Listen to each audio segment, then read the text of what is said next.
We're gonna try this again. I call to order the February 10th, 2025 meeting of the Yolo Transportation District. Let the record reflect that the time is now 6:01. Let's see. So Madam Clerk, would you please take roll for our board of directors? County of Yolo, Here. City of Davis, Here. City of West Sacramento, Here. City of Winters, Here. and City of Woodland. Here. Thank you. Perfect, thank you. The next item to consider is approval of the agenda. May I have a motion to approve the agenda? Second. Okay, perfect. Director Vega moved, Director Barrett seconded, all in favor? Aye. Aye. Motion passes. Okay, next we have our ceremonial presentation. We are gonna do this to recognize and commend two of our Yolo bus employees for their actions related to a fire that threatened our Yolo bus fleet on January 4th, 2025. I would like to invite mechanic Eric Benitez. Yes, awesome. And dispatcher Lauren Perez. Perfect, to come forward. I want to welcome you guys and thank you for joining us tonight. And so we want you guys to come forward. Should we put the chairs? Yeah, yes. Can we pull one more up? Perfect, yes. Thank you, guys.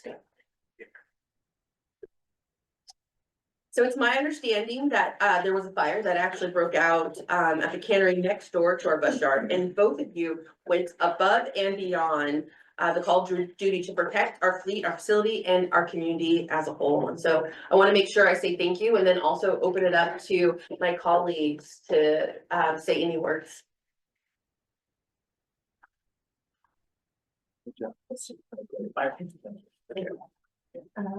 Director Vic, yes. Thank you all. I think, we all have duty statements that we perhaps might follow when, it's really, refreshing and really appreciated that you all are looking at the entirety of your environment and, protected, our resources and, certainly other folks that might have been harmed. Thank you for going above and beyond. Thank you. Yes, Director Fritz. Yeah, thanks. Just want to express sincere gratitude and appreciation to you both. I was in downtown Woodland that afternoon, a beautiful day, right? Gorgeous. And all of a sudden, all the Woodland Fire Department trucks came roaring down Main Street heading this direction, probably from that sort of side of town. I know there were other resources that came from this part of town too, but that had it not been for the quick thinking and sort of quick response from you all, I think we would have seen a much larger situation and probably one that would have been not a very good outcome. So I'm just super grateful just for sort of not necessarily the fast acting, response and such, and especially with for this agency, all this valuable machinery we have out here and also flammable equipment and machinery. So just really grateful to you both for the work that you do for the agency. Thank you so much. Thank you. Director Chapman. Yeah, absolutely. Thank you, Chair. Echo much of my colleagues' statements. I want to thank you for your awareness and your bravery when that happened. I think for me, the way that Director Bernstein described what happened and what your actions were led all of us we got to get these guys back here, right? And acknowledge them publicly for what you did that day. And thank you so much for what you have done for this organization and what you continue to do. Thank you. Appreciate it. Director Bernstein. I wanted to share, because I did share at our last board meeting, because it was like 2 days after the fire. But just to be able to say it to both of you, to you, Lauren, and to you, Eric, when I showed up that day, a few minutes after the fire had been put out, and Lauren, you were there already dealing with the next emergency. I think we had a bus broken down out in one of the 215s, out in Cache Creek, and you were already dealing with that.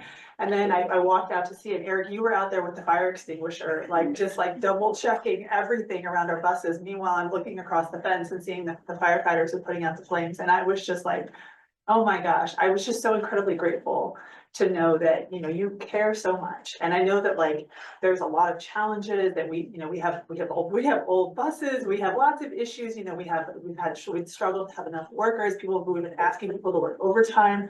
And just to know that despite all of the challenges that we face, that you all are still working so hard every day for our riders and for our community, it just means so much to me.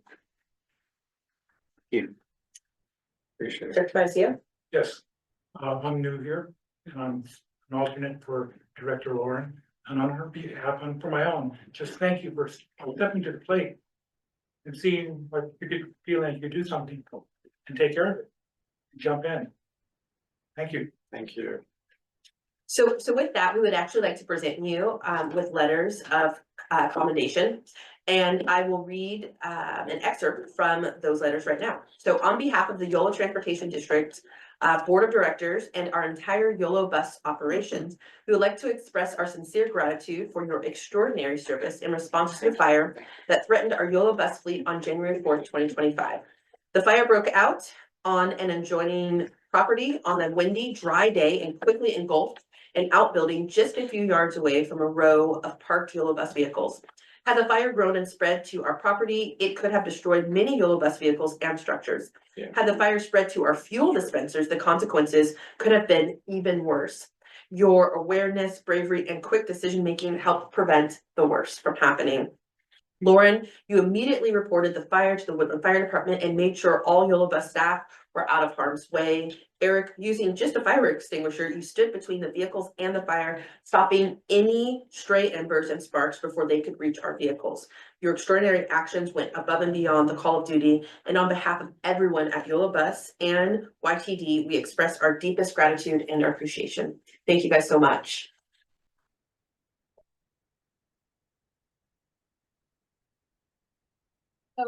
So with that, can we have you guys come forward with your certificates?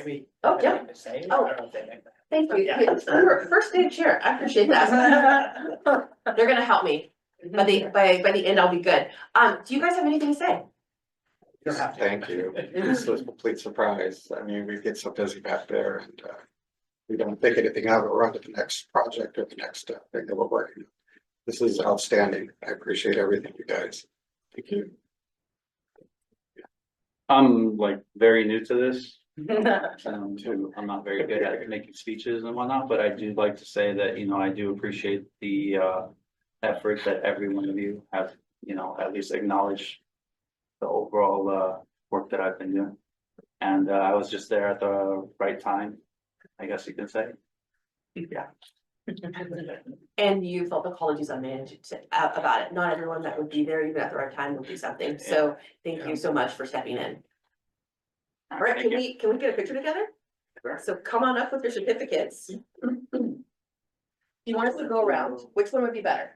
I've never done this before. Oh, So okay. How will we go around? Okay, we're gonna go around. Oh, that is on. I know. I know, like, right there. I know you don't have your safety. It's a little different for me. Thank you. Thank you. Thank you. Thank you. Julie, do you wanna go in? Thank you so much. Very good, everybody. Yes, you do. Get your certificate. Yep, there you go. So we just balance it out. There we go. One, two.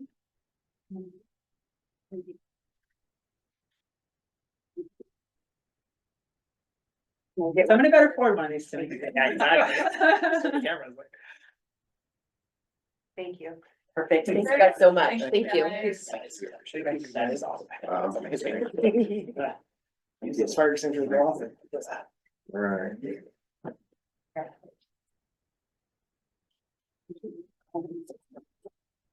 Sure. Because that's exactly what you need on a station every day.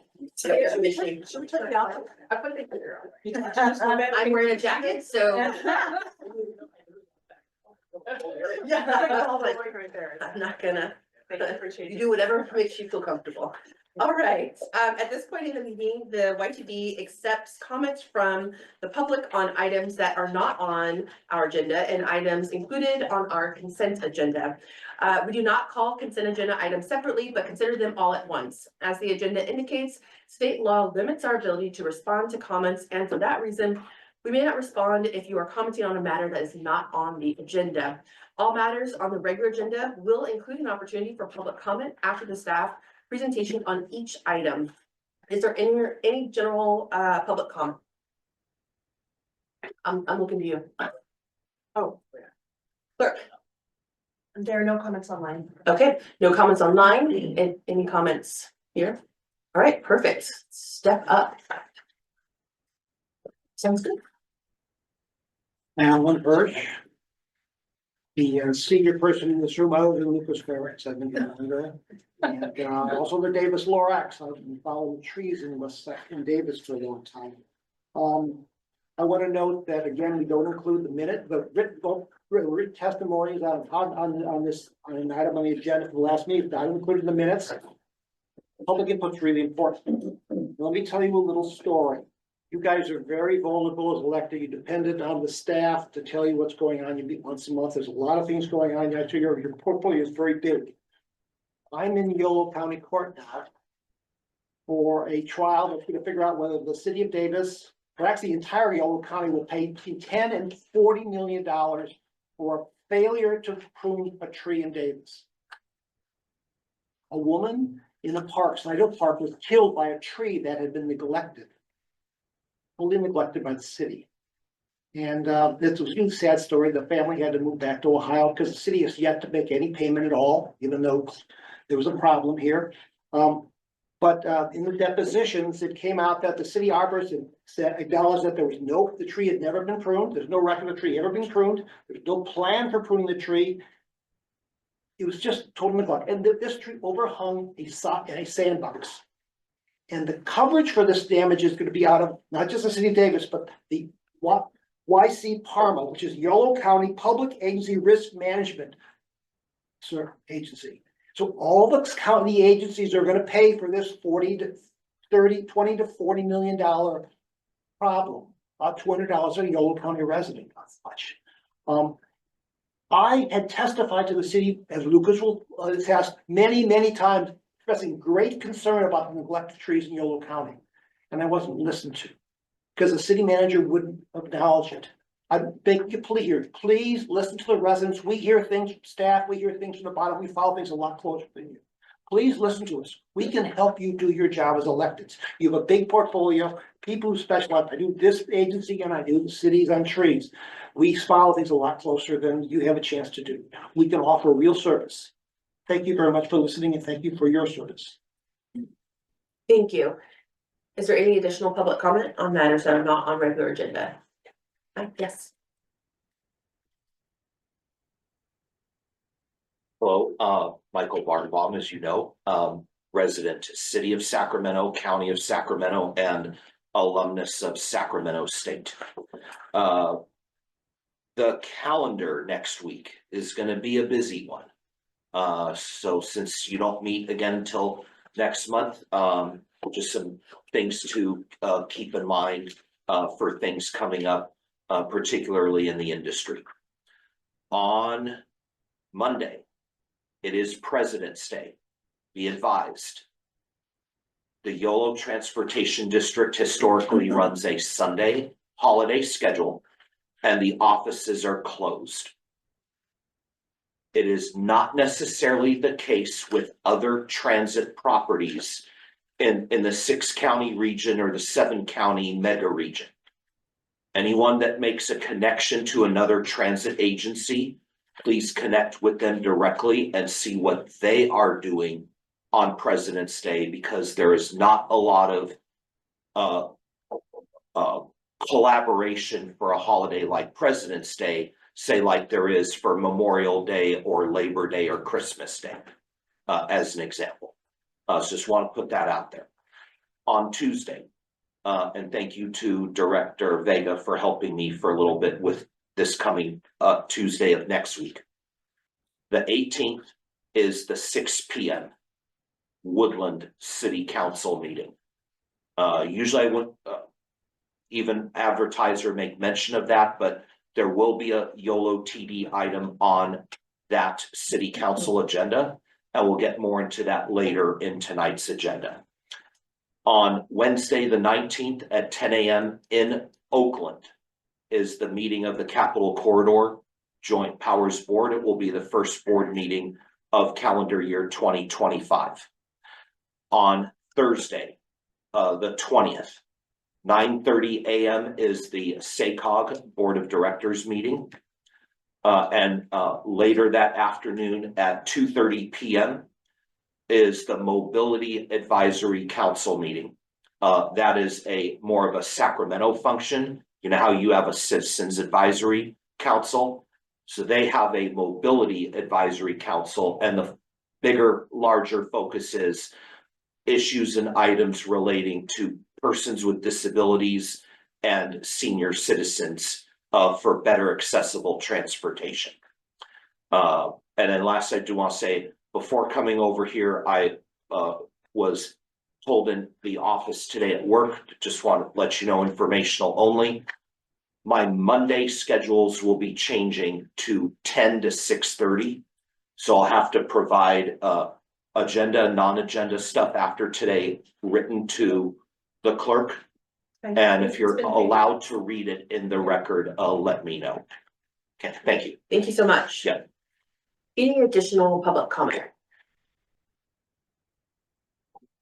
Okay, and with that, let's move to the consent calendar, items 5A through 5C. Does anyone wish to remove any items for discussion?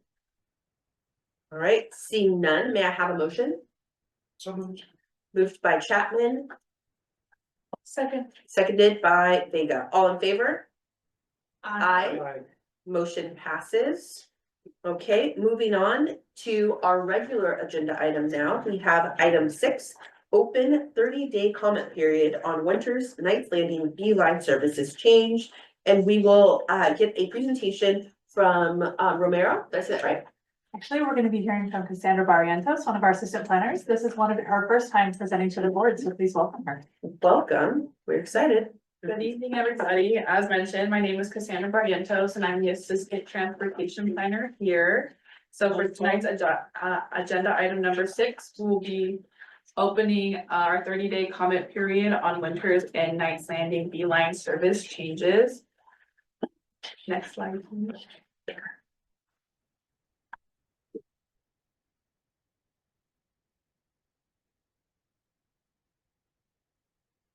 All right, just for a little bit of background on our micro transit service, it was formerly known as Your Ride, and then in September of 2023, it was rebranded as B-Line. And micro transit has been serving the Knights Landing community since August of 2019. It has been serving Winters since March of 2020.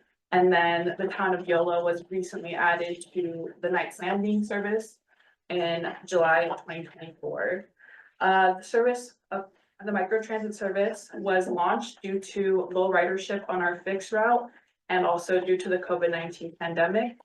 And it replaced fixed route 216 and 217 that once served the town of Knights Landing and Yolo, and then the 220 and 220C were discontinued due to the pandemic in March of 2020. So recently we've been seeing a growth in demand for our B-Line microtransit, and we've been seeing an uptake in ridership, but due to some increases, we have also been experiencing capacity limits on our microtransit vehicles due to the increase in ridership. That makes it a little difficult for our riders to book the rides that they want for their allotted time slots. So next here we have an infographic of our service demand in Knights Landing and Yolo, and this is over the course of 3 months from September to November of 2024. And as you can note from this infographic, you can see it's a bit of a U shape where we have an increase in demand from 8 to 9 in the morning and again around 3 to 4 p.m. in the afternoon. And the red dots signify the recommended or the required vehicles to meet our demand based off of our current service. And in Knights Landing and Yolo, the service operates 6 days a week, Monday through Friday and Sunday from 8:30 a.m. to 5:30 p.m. So one vehicle is what we usually need to be able to meet our demand for most of our service hours. So why is there a need to expand our hours of operation? Over the course of 2 years, we have noted that there has been a 22% increase in ridership in 2024 versus 2023.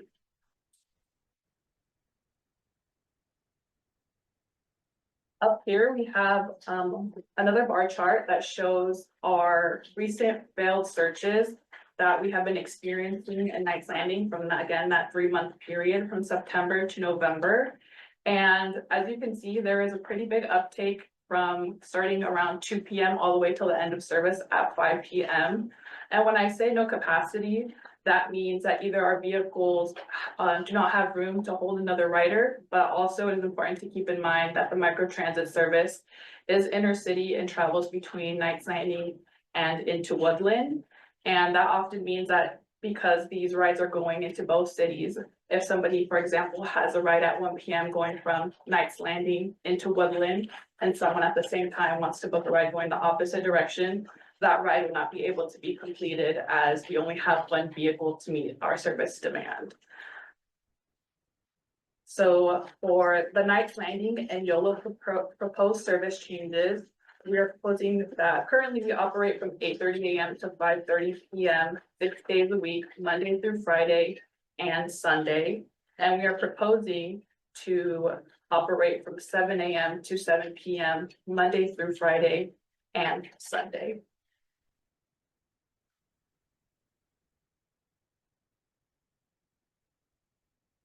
Now going into our winter's service zone, we also operate 6 days a week. But for this service, we operate Monday through Saturday from 8:30 to 4:30 p.m. And again, here we have the infographic that's similar with the U shape that has a higher demand in the morning at 10 in the morning and then peaks again around 3 p.m.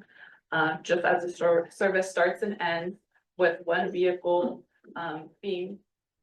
meeting demand for most of the day except for those peak periods.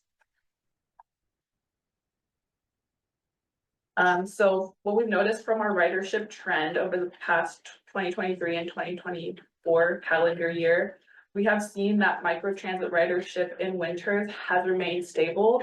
And this is not for a typical reason that you might think, but it is because we are reaching our capacity limit on our vehicles. So this means, like I said before, with Knights Landing, the winter service is also intercity and travels from Winters to Vacaville or Winters to Davis. And rides between Winters to Vacaville can take upwards of to 40 minutes, which means that when someone books a ride and the driver has to pick up one person going all the way to Vacaville, when the driver is driving back, that can take another 40 minutes where that service is not being able to help another rider out because it is deadheading back to pick up a new passenger.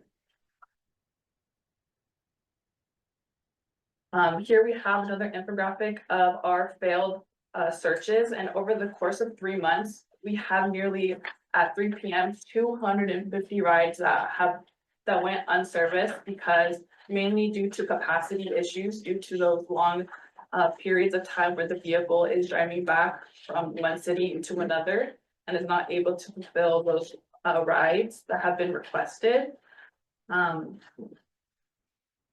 And so because the vehicle returns empty, it makes it difficult to be able to serve riders. And for our proposed service changes, going from Monday through Saturday from 8:30 in the morning to 4:30 p.m., we are proposing that Monday through Friday, we will operate from 7 a.m. to 7 p.m. And we plan to have an additional second vehicle from 7 a.m. to 11 a.m. and then again from 3 p.m. to 6 p.m. to match with the demand of rides and to be able to fill and decrease our failed searches. And on Saturday, we will operate one vehicle from 7 a.m. to 7 p.m.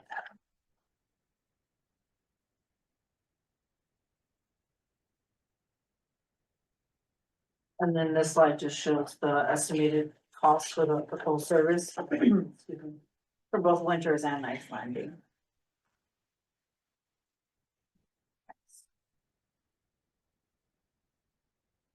So for our next steps, we plan to launch a survey tomorrow to get public feedback while we introduce people to the recommended service changes that we have, while also being able to collect their feedback. We also plan to post informational signs on board our V-Line vehicles and at popular V-Line destinations in Winters, Yolo, and Knights Landing. And we also plan to work with Rideco to send out in-app messages, push notification and emails to our riders who use the Beeline app. And we will also be conducting in-person outreach in Knights Landing, Winters and Yolo at their food banks that happen weekly. And we plan to meet a month from today to come back to the board and take action. Okay, thank you so much. Do I have questions from my colleagues before we go to public comment? Here. All right, Director Garcia. Yes, thank you. Great explanation. Just a few points, because I'm from Winters and I hear about sort of goals and service. I mean, it's my understanding all the cities that have gotten their service restored to pre-pandemic levels. That's not true for Winters, because the Beeline was substituted for our bus lines. And so, but we're willing to wait to see how this expansion of the Beeline works. Because losing to 220C, the entire university workforce that lives in Winters is missed. For staff employees, because staff at the university who aren't professors or researchers, they have jobs that, like most people, something like 8 to 5. And I know this because I worked at the university for several years and I used to write it to 220C, and I know the people who would write it. I've been retired for a while, so I don't know what it's like right now.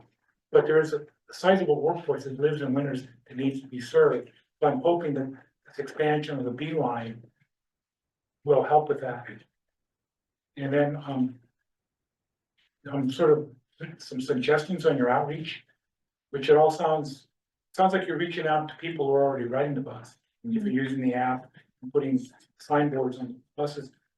But enough people who haven't been able to participate, because if you're sort of taking readings from people who are riding the bus, and the Beeline only works from what, 8:30 in the morning to 4:30 at night. The people who might be interested in riding the bus to the university, there's no service there for them to go to get feedback on.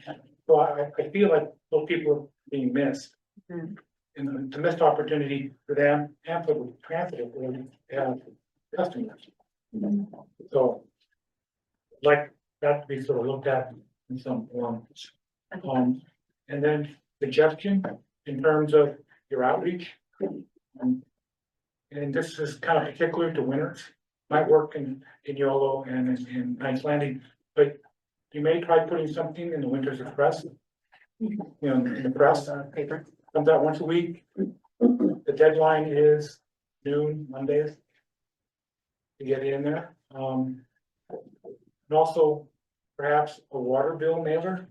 You have to provide 2,500 to go on the water bill. Those usually need to be in by the 22nd or 23rd of the month.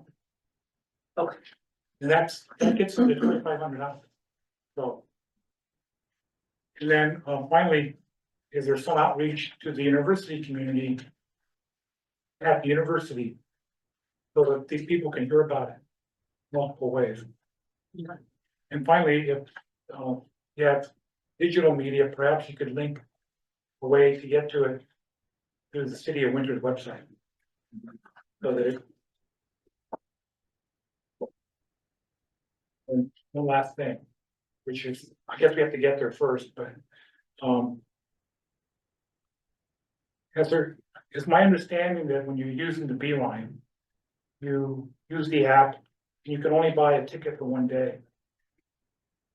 Am I correct? I mean, I guess what I'm thinking is when you commute, people like to buy a 22, like a season, not a season pass, Like but a monthly or even a weekly pass. Because it seems to me that you're going to work every day, kind of annoying to have to get into an app and push everything to do something when you just want to show up at the bus stop and go. Just a suggestion. Thank you. All right, thank you so much, Director Vicio. Am I saying your name right? Yeah, you got it. Great. Took some practice, we sit on another board together. All right, so Director Chapman, you're gonna comment after public comment, I've got you in the queue, any other? I have a question. All right, perfect, Director Fair. Yeah, thank you so much for the presentation. Just a couple quick items, I mean, just to sort of, because I don't recall exactly, so but both of the service hours. You know. So like Knights Landing Yolo has no Sunday service, but Winters service has. Kind of. So no Sunday service and no Sunday service in Winters on, but then the Knights Landing Yolo service has no service on Saturdays and service on Sunday. Why again, I forget. I mean, I was just, folks wanted, we heard from the community that was sort of what they're more, so then we could refresh my memory. Yeah, I'll be happy to answer that, Director Eric's. I know with the Knights Landing, traditionally, or historically, I should say, with the 216. The service operated on Saturdays, because that's when community members in Knights Landing were able to go out, and kind of do their grocery shopping or whatever, appointments they needed. And so I think we just kind of carried it over into Your Ride. And I know when we were initially doing outreach with Your Ride, that's kind of what we were hearing from the community. Because typically on Sundays, that's usually when the family's together, and that if they did own a vehicle, it was at home, and so they were able to kind of go out on Sundays using that family vehicle, but it was usually weekdays and Knights Landing and Saturdays that they did not have that additional vehicle. And so they relied on public transportation to get them to places. So that is one of the reasons why we just kind of carried over the Saturday service, but you know, if we do get that feedback from the public during this 30-day comment period, and it's something that maybe we can kind of adjust and look at. As far as like for Winters, I believe it's kind of the same thing. I think it was just kind of like a carryover from the 220 and the 220. Well, it was just the 220 because the 220C was actually a commuter route and only ran during the weekdays. So I think they're just carryovers. But you know, it's something again that we can kind of, we're hoping to hear back from the community. Great, thank you, yeah, I appreciate that. If we go just to slide 10 in the presentation, just was curious about the. So two questions. One, the primary question is what is the capacity of the vehicle, right? The current vehicle. I mean, just for both services. I mean, and the ones that are here in Woodland are, I mean, maybe I think a little bigger than the other ones, or I mean, are they all the same size? 8 of the vehicles are the same size. So 4 of the vehicles are what we call our wave vehicles. So they're able to accommodate 2 wheelchairs, and then in total, they can accommodate 9 passengers. We do have 1 vehicle that can accommodate a little bit more, so I believe it's 12 passengers and 2 wheelchairs as well. So, okay, so the question I have, I guess, then is just on this, it's true for either of the charts here.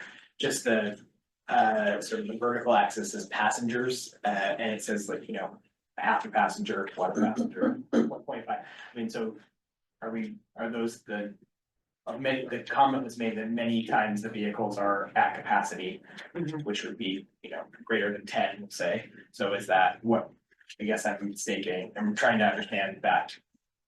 What this graph is showing. Service demand in Winters, this is for example, so yeah, Winters rider and vehicle demand. It's a good question. Yeah, so our vehicles, they average about 1.33 to 1.35 passengers per vehicle hour throughout the duration of our service. But I guess when it was referring to capacity, it goes back to that issue where if the vehicle is traveling one way and they're having to come back empty-handed or with no passengers on board, it kind of accounts for the capacity being 0. Okay, It's not serving, alright. that makes sense. So it could be though, that so that the 1 vehicle is leaving Winters with, we'll say 2 people on it. And it goes to Davis in this case, and then comes back with 0. Okay, I get that. But actual capacity though is 10 to 12 people, we'll say, right? I mean, I don't know, right? It's confusing. Capacity of the Yeah. actual vehicle. I think it's more about capacity of the system overall, Yes, right? got it. So it's Yeah, less okay. vehicle capacity as it Thank is you. system capacity. Appreciate that, that's helpful.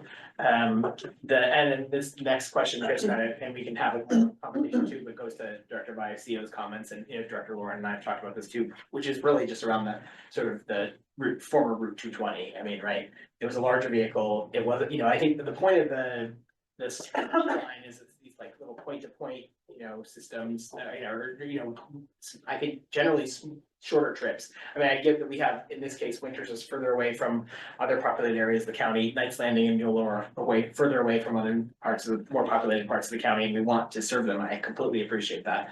And in some ways it's more convenient, but it feels like, you know, when we're seeing all of these no capacity challenges, just in the Winters example, it's true for Knights Landing and Yolo, but in the Winters example, I mean, having a fixed route service, again, just reinstituting a fixed route service that we know a lot of those folks are going, in this case, use the Winters example, Winters to Davis. I mean, there's some places where they're going, University is definitely one of them, but you know, like the sort of, you know, Safeway, Trader Joe's, different shopping centers and things like that too. We've heard that previously from staff, that that's where they're going. So, and if that's the question is really ultimately gonna be about this issue of like, you know, do we gonna take this intermediate step of enhanced beeline service? Or should we just frankly have the conversation at some point about, you know, restoring fixed route service? So that's one item. The other last item, I think, is just, and I'm curious if you all, I think you mentioned it, I heard you mention Vacaville, but how many people are actually using the service, the beeline service in Winters to go to Vacaville, right? And they did use the previous 220 service to go to Vacaville, but I'm really curious about the sort of like back and forth, you know, first of all, people using it just in Winters. That's the first question. Second question is people going from Winters to Davis and back and forth. And then the third question is the people going from Winters to Vacaville and back and forth. So just curious about usage across all three of those. Thanks. I can answer the question regarding the demand between Vacaville and Winters and then Winters Davis, and then even like within Winters. Kind of refreshing my memory off of the, was it like 3-6 month, 9 month reports that we did with Beeline. From what I can recall, ultimately, we thought that the demand was coming from Vacaville, but it actually isn't. I think in the most recent data that we've dug into, there aren't that many riders. I think it was like less than 30 folks. And this is like, I think throughout the whole year that have been traveling from Vacaville to Winters. A good chunk, if you guys can kind of flash back and remember a couple months, I want to say the majority of the trips that are happening are usually within Winters, which is usually from El Rio Villa into Lorenzo's Market. Those are like the two very popular stops within Winters. And then of course you have the vehicle traveling from Winters into Davis. So the university, but then also one of the biggest stops is the hospital. Okay, that makes sense, yes. So I think what we're seeing is more Winters Davis, you know, back and forth, not so much as Vacaville to Winters. Okay, thanks. Thanks so much, appreciate that. Happy to just sort of not have any more complication now. We can have that as we, you know, sort of go to, thank you, that was really, really helpful. But yeah, I have some thoughts about, you know, sort of those, all of that, so, yeah. Thank you, Director Ferretz. Director Chapman. Yeah, just a quick question. So sorry. Thank you. Welcome. Appreciate your report. I assume that we have data on like where these folks are going, like when you look at the charts, like where they're being dropped off, right? And is there a sense on, and I think that would be helpful in kind of framing this conversation around the 220, since I've been on this board, that has been thrown around over and over and over again. And as we all know, right, microtransit is more expensive than fixed route service. And as we continue to, what the trend has been is increased services, right? It was just Winters, now we're Knights Landing, now to Yolo. And I appreciate Dr. Frericks' comments on that there's a need for this, right? We know that's the case, but I'd just be curious to see in future reports if there's ways for us to better understand where these travelers are being dropped, if we get that data, so that we kind of more wrap our brains around what that would look like when the conversations around the 220 do continue to happen. Like that's that piece there. And then the other piece, what, maybe I missed this, what's a program violation? We knew that was gonna come up. Let me go back to my notes. Yes, that's right. So a program violation, essentially what it means is that it's out of the service zone. So think of like, kind of like a bubble around Winters, you know, those 3 stops in Davis and then those 3 stops in Vacaville. Essentially what it is, it's someone trying to book a trip that is not within that bubble. Okay, So to kind of, I guess, give you an example, would be, the Native American Hospital on its way to, Winters Yeah. in Vegas. If someone was trying to book a trip from there, they would get that program violation because essentially it's a trip outside of got it. service zone. And do we track that data as well? Like when you look at the Winters, this bar graph on 12, program violation numbers pretty big compared to the other one that we see. So to me, there's some sort of demand that people are asking, right? Like, what are those program violations? Where are they trying to go? Because it makes sense for us, if it's a hospital or something like that, to consider if that's a stop or not. I'm saying, when you look at this, there's a lot of program violations within the winter service area. Mhm. So I'd be curious to know where they're looking to go, and if that's something that we could look at, if it's something we need to adjust or pivot, because it seems like there's clearly a demand for it. So currently when people are trying to get to Davis, they can only go where the old 220 or the old 220 stopped. So you can't go anywhere in Davis from Winters, and that is deliberate in order to minimize the cost of the service, right? So that's different from Knights Landing. If you're in Knights Landing and you're going to Woodland, you can go anywhere in Woodland. So it was again, this is kind of, these are some historical things, kind of like the Saturday, Sunday service that we've just kind of carried forward with this experiment, if you will, in microtransit. So, you know, I think if we were to look at opening up the service area, we would just see much higher demand, frankly. And then we would have to figure out how do we meet that demand, which I think leads back then to the conversation about the 220 Right, seat. that's my. Right. And so the thing I had whispered in Brian's ear was, you know, just to remind that we are working on a short range transit plan. And this whole question of microtransit versus fixed route everywhere in our service area is one of the pieces that we're looking at, because we're really very much on the cutting edge. In fact, Cassandra's gonna be presenting at a conference about microtransit in rural areas, but you know, we're learning a lot about where it works, where it doesn't, what some of the strengths and weaknesses are. And so it's not that we don't hear you. It's that, you know, we want to, as much as possible, when we're talking about, you know, changing service, the whole idea of the SRTP is to try to do a comprehensive look at the system and decide where is this strategy working, where is it not working. So this is a measure that we can do in the meantime to address the problem that we have in Winters right now, which is that many people are not able to get a ride.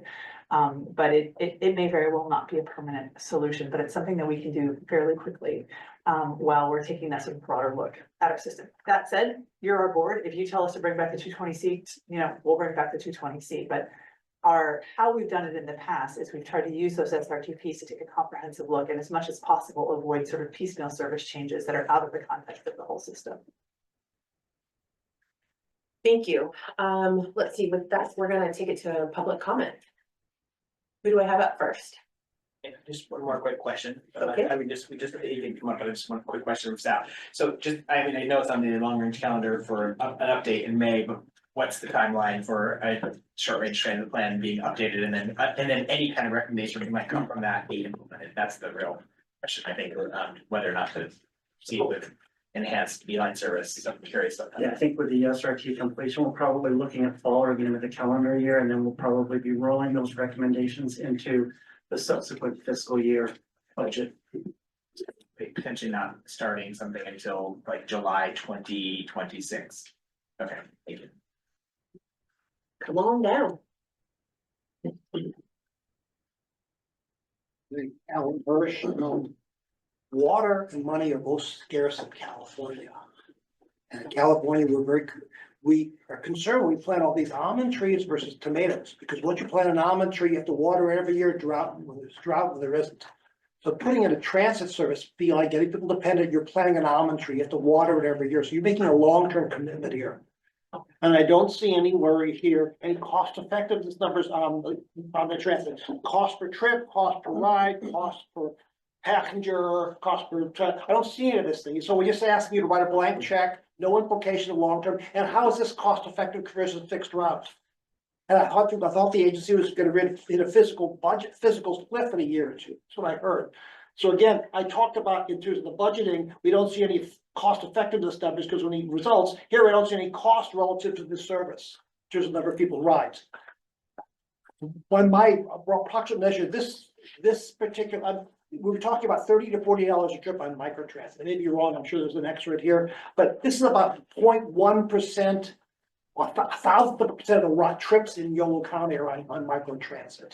So why do we subsidize this particular segment of the population trips versus the others? I mean, there are good reasons past for wheelchairs and really dependent, but are these kids going to the mall? I don't know. What market are we trying to target here? Is this just a political good to make winners and whatever feel good about the service so they keep in? What's going on here? What riders are we trying to target? And we should schedule our hours and our service to fit those particular riders we're targeting, not just add service to add numbers. Because we don't have any numbers here about who's riding the bus and where they're going. And are the kids at the mall, or are the people in wheelchairs who need to store?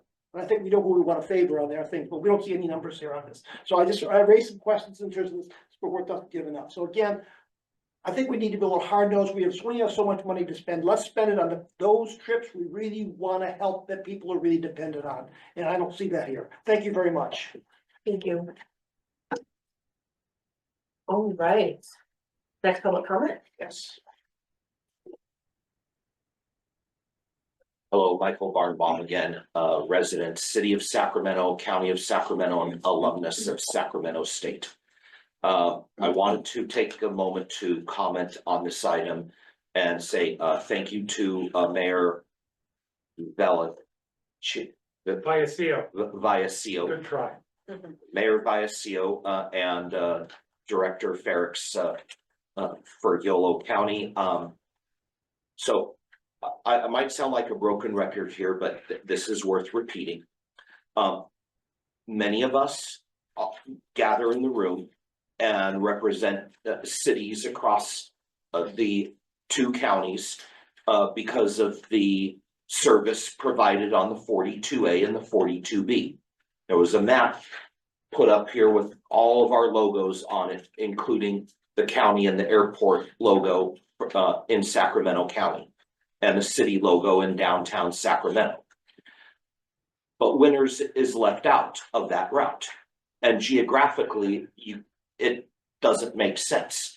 But as regular board member Lauren mentioned about connectivity to the 42A and B is going to be important. And when I looked at this, it's a well-written, analyzed, great analytics and very detailed report. Want to give staff the credit for that. But if it was me and I had an official vote, I would make a motion to reluctantly approve the recommendation just to get something done quickly. But I think in the more long term, and we talk about the short range transit plan, you want to do something more comprehensively. So I'm thinking comprehensive operational analysis it is a big terminology. Yeah, I've proposed, you've heard this before, just design a route from the Davis train station, UC Davis, Russell Boulevard and Highway 128 into Winters, and then south on 505 to the Vacaville Station and Vacaville Transit Center. That I think would capture what we would want to do in a bigger goal for fixed route service. The fixed route bus can have more capacity on it. And you serve two train stations, one with just Capital Corridor service and the other with the Capital Corridor bus connections to the San Joaquin down to Stockton and Amtrak long distance services and a major university and a city that will be connected to the 42A and B when they get into Davis. And Vacaville is another option for them to get down to Solano County transit services, including Soul Trans and Vacaville City Coach. So just a thought, but that would what I would be doing if I was to put a motion on the table tonight. Thank you. Thank you so much. Absolutely. Any clerk, any public comment online? No public comments online. Okay, great. Any additional in the room? Yes, yeah, yes, please. Hello, welcome. Please make sure to state your name. Hello, my name's Alex Benavides. I'm an operator, but I guess I'm just speaking as a member of the public. I'd just like to state that the Beeline service has been receiving nothing but praise from regular patrons on a daily basis. I don't know if that's been expressed. I'm sure the numbers show that, but when you hear that all the time, kind of had to pass that forward. So at least in Woodland, it's kind of been like a pretty big success. I didn't think that would work out, but seems to be going pretty well.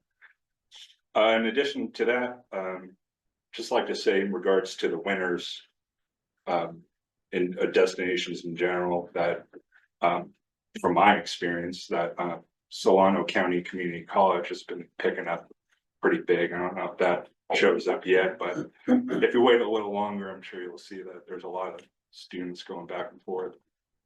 I think that's good to keep for the time being, so just to see how that pulls out. So that's all I have to say. Great, thank you so much. Any additional public comments before we take it back to the board? All right, so I promised a couple things. I have some questions myself, and then I want to make sure that I get back to my colleagues, because I know Director Fricks, you had, it sounds like some additional discussion that you wanted to see move forward.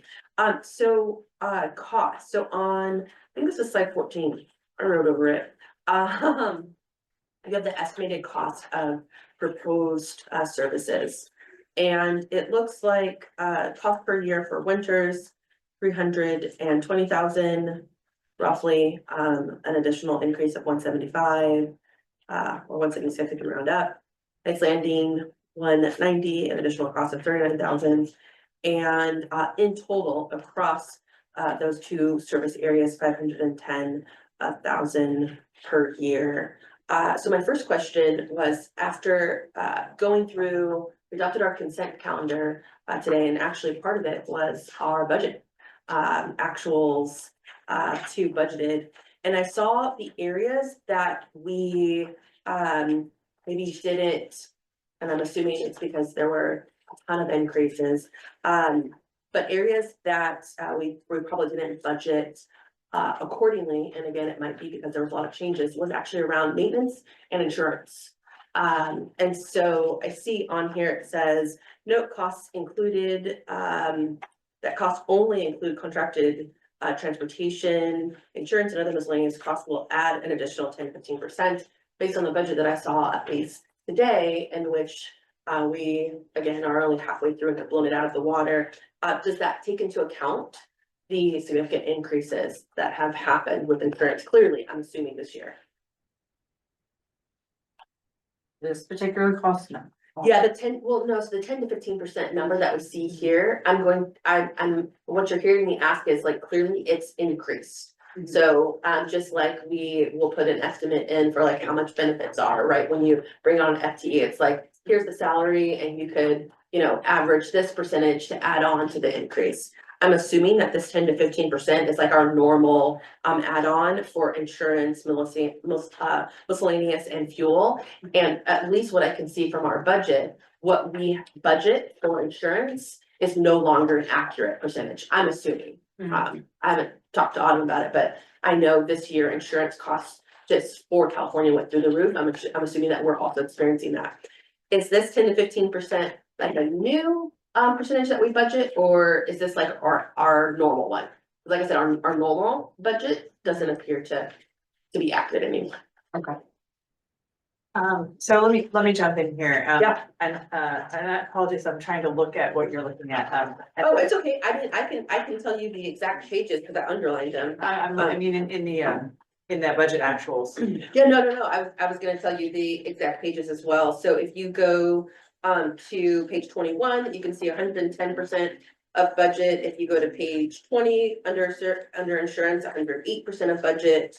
If you are on, so those were the two that I saw, and there was one more that I saw as well. Here we are, page 22, insurance, 108% of budget. So I just assumed that we are experiencing the same thing that other Californians are experiencing, which is insurance got really, really expensive this year. But I could be wrong. Yeah, I would have to take a closer look at those numbers to understand, and that 10 to 15% is just an estimate that we use across the board. That's So what I was it may- thinking. It may need to be adjusted. But what I also don't know is whether or not these are one-time kind of blips, if you Gotcha. will, or if that have to do with the fact that we've vastly expanded our service from last year to this year, right? Because last year when this budget, we did not have a line in Woodland, for example. And so it could be that we were sort of predicting what we thought was going to happen, but then the reality is once we actually launched that service, it's been bigger than we expected. So I don't know. What I don't know is if those are predictable costs or if they're one-time costs. You got it. I'm gonna leave that alone for now. So just leading into that question is it's 510, not including some of these additional costs, likely will be higher. I'm just curious how much the 220C actually cost us. And just like I'm assuming you probably know, like just annually. Oh, no, okay, my bad. Not on top of my head. Okay. I saw you leaving. I was Yeah, I'm like, like, let me just say that. No, I don't know off the top of my head. We would have to run the numbers and probably bring it up to whatever it is that we're being charged right now per fixed route, which I think is around like 48 an hour. And then of course you have, I think it's like 90 cents per mile. So we would need to run some numbers. Yeah, I mean, I appreciate that. I just go back and I'm sure it's not apples to apples, so I'll acknowledge that. But I go back to like restoring the route in West Sacramento, just as an example, and the increase was gonna, we ended up paying like $267,000 a year roughly to restore that route. And so, 510,000, I would just be fascinated to know how much of the 220C cost, as we're talking about, potentially building this into our budget. And then just the last question I had with that is, how exactly does this get paid? Like, I know it gets paid from our budget, but in regards to like cutting up all the things, and I asked because of the fiscal cliff that we have probably coming in a couple of years. How does this get paid? What pot does this come out of? Is it sustainable? Where's Chad? I know, I looked around because all I had was budget questions and I was like, where is she? Oh, she is on there. Oh, is she? Yeah. Okay, awesome. Oh, Are we tagging her in? Yeah, let's tag in Chad. All right. If she's Go to able friend. answer that.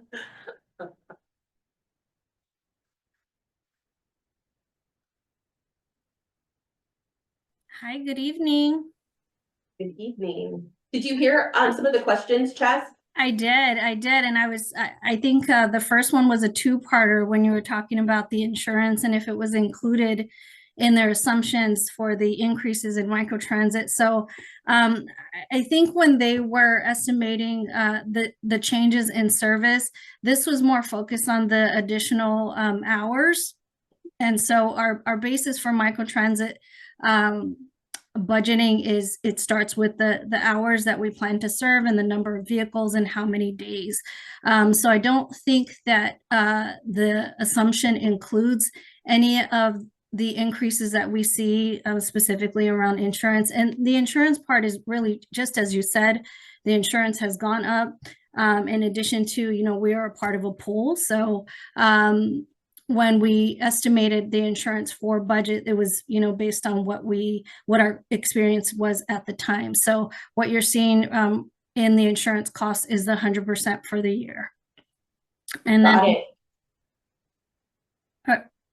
Sorry. That was great. Yes, no, that was good. That's helpful to understand. Yeah. Because you're talking about the budget. So like the 108% budget, all those were what you're saying, those are one-time costs for the annual. Yeah, so what you're seeing is the annual. And then, so there's the insurance. And then your other question was about where the additional services would come from. And so on the assumptions that they made for the microtransit increases, what you also want to consider is if we're specifically talking about this year, we're in 24-25. So this expansion or microtransit expansion, this is expansion. So this expansion has been delayed. I think their target implementation is for March. Correct me if I'm wrong, Daisy.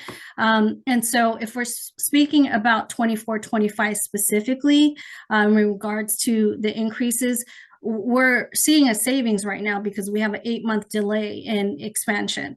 And so any of these changes in services would be absorbed by the savings that we have for delaying the expansion for 8 months.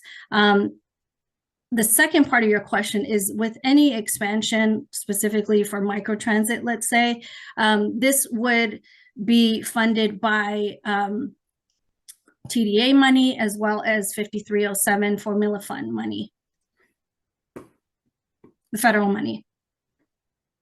Thank you, Chaz. You can't You're see me, welcome. but I'm nodding. I'm sorry, what was that? I said, I'm nodding. Thank you. Oh, okay.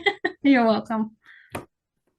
And then, Chaz, the last question that I had, and again, I don't expect you guys to have it today, so I acknowledge that. But this is, I think we're just opening up the workshop, right? Yeah, all right, perfect. Would just simply be how much annually was the 220C? Understanding that, you know, life has changed, COVID changed things, all the things. Just Yeah. giving an idea of how much the fixed route was as we continue to double down some more. On the beeline in this area, just again, to be able to have an idea of just the cost difference would be helpful. Yeah, I don't have the number myself.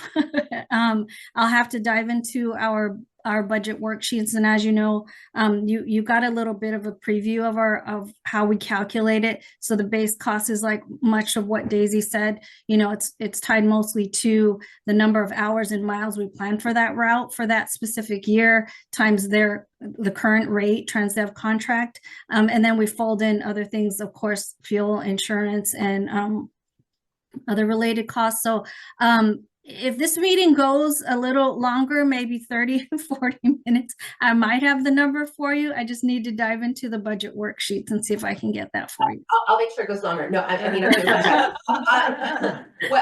that's helpful to know, you know, what would be current cost. It might be interesting, Chaz, and again, feel free. I don't expect you to have this stuff today. Just to know how much the 220C before it was canceled. Okay. Right? Like just, it used to cost us this, even understanding that likely that cost has probably, you know, fluctuated a little bit. It'd be nice to know what the baseline was. Okay. Okay.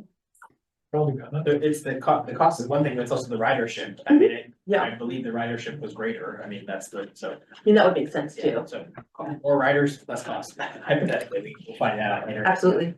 All right, Director Ferrix, you had some stuff you wanted to, discuss? Yeah, I mean, it's more like just, I think discussion at this point, or, you know, very supportive. I think I've been very supportive of the beeline overall. It's been great. I think especially when, you know, it's the real bang for the buck is the woodland service, right? Where it's in a city, people are literally going to and from different places inside the city.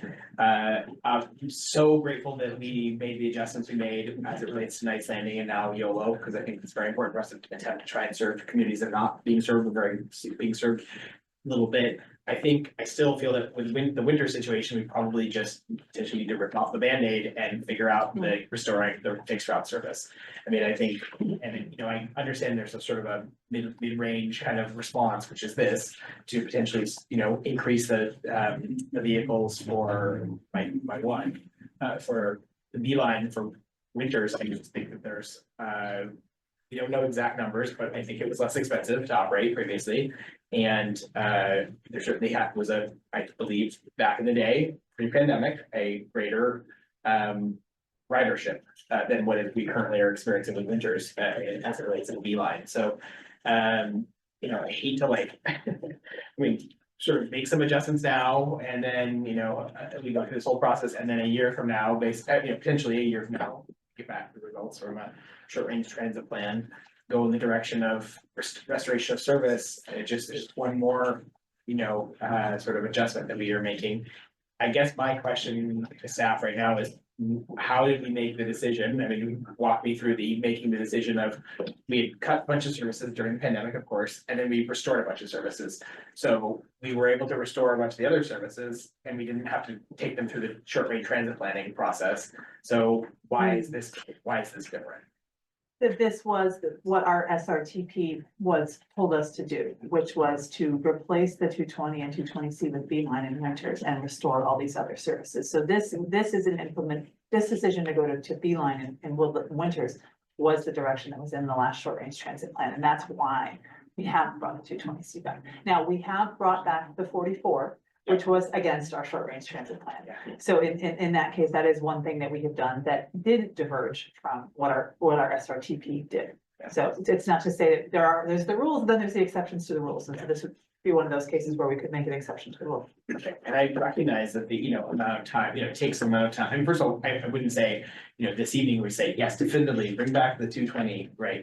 Whether it's just 220C or 220, some variation, not ready for that. But I think if we're gonna literally approve moving forward tonight with both the sort of, in the process, the sort of public outreach process and sort of, which, I don't think we wanna do that unless we're just then, very serious at the next meeting or 2 meetings from now, whatever it may be, to approve it and get it into effect, right? I mean, just it seems like I wouldn't want to just for the heck of it, like he starts to talk, how engage with the community for some number of months, unless we're, it just feels like we should really have a little bit of information brought back to us specifically as it relates to winters and that service and the sort of again, cost, ridership, and then real preparation for a discussion about, does it make sense to reinstitute a fixed route service and replace the Beeline service for winters.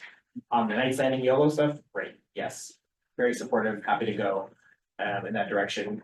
I think you're, doing a very good job there, doing a very good job on the winter side of things too, but just, I feel like there's a little bit more work that needs to be done as it relates to the winter side of it. I wouldn't want to just authorize sort of moving up ahead again with the Beeline expansion. If the reality is we may end up sort of just changing course a little bit. So those are my kind of thoughts. I'm happy to hear from other members of the board. So, I think those are all really valid points, and I'm curious if, since we are opening this up, because part of us opening up to the 30-day comment period is to solicit comments, and so we're gonna be going out, right? And soliciting that. I heard you make a suggestion of putting in our water bills, right? Well, the winter's water bill. Yes. Well, but by hour, I mean winters. Okay. What do you do? You don't like that? No, what's that?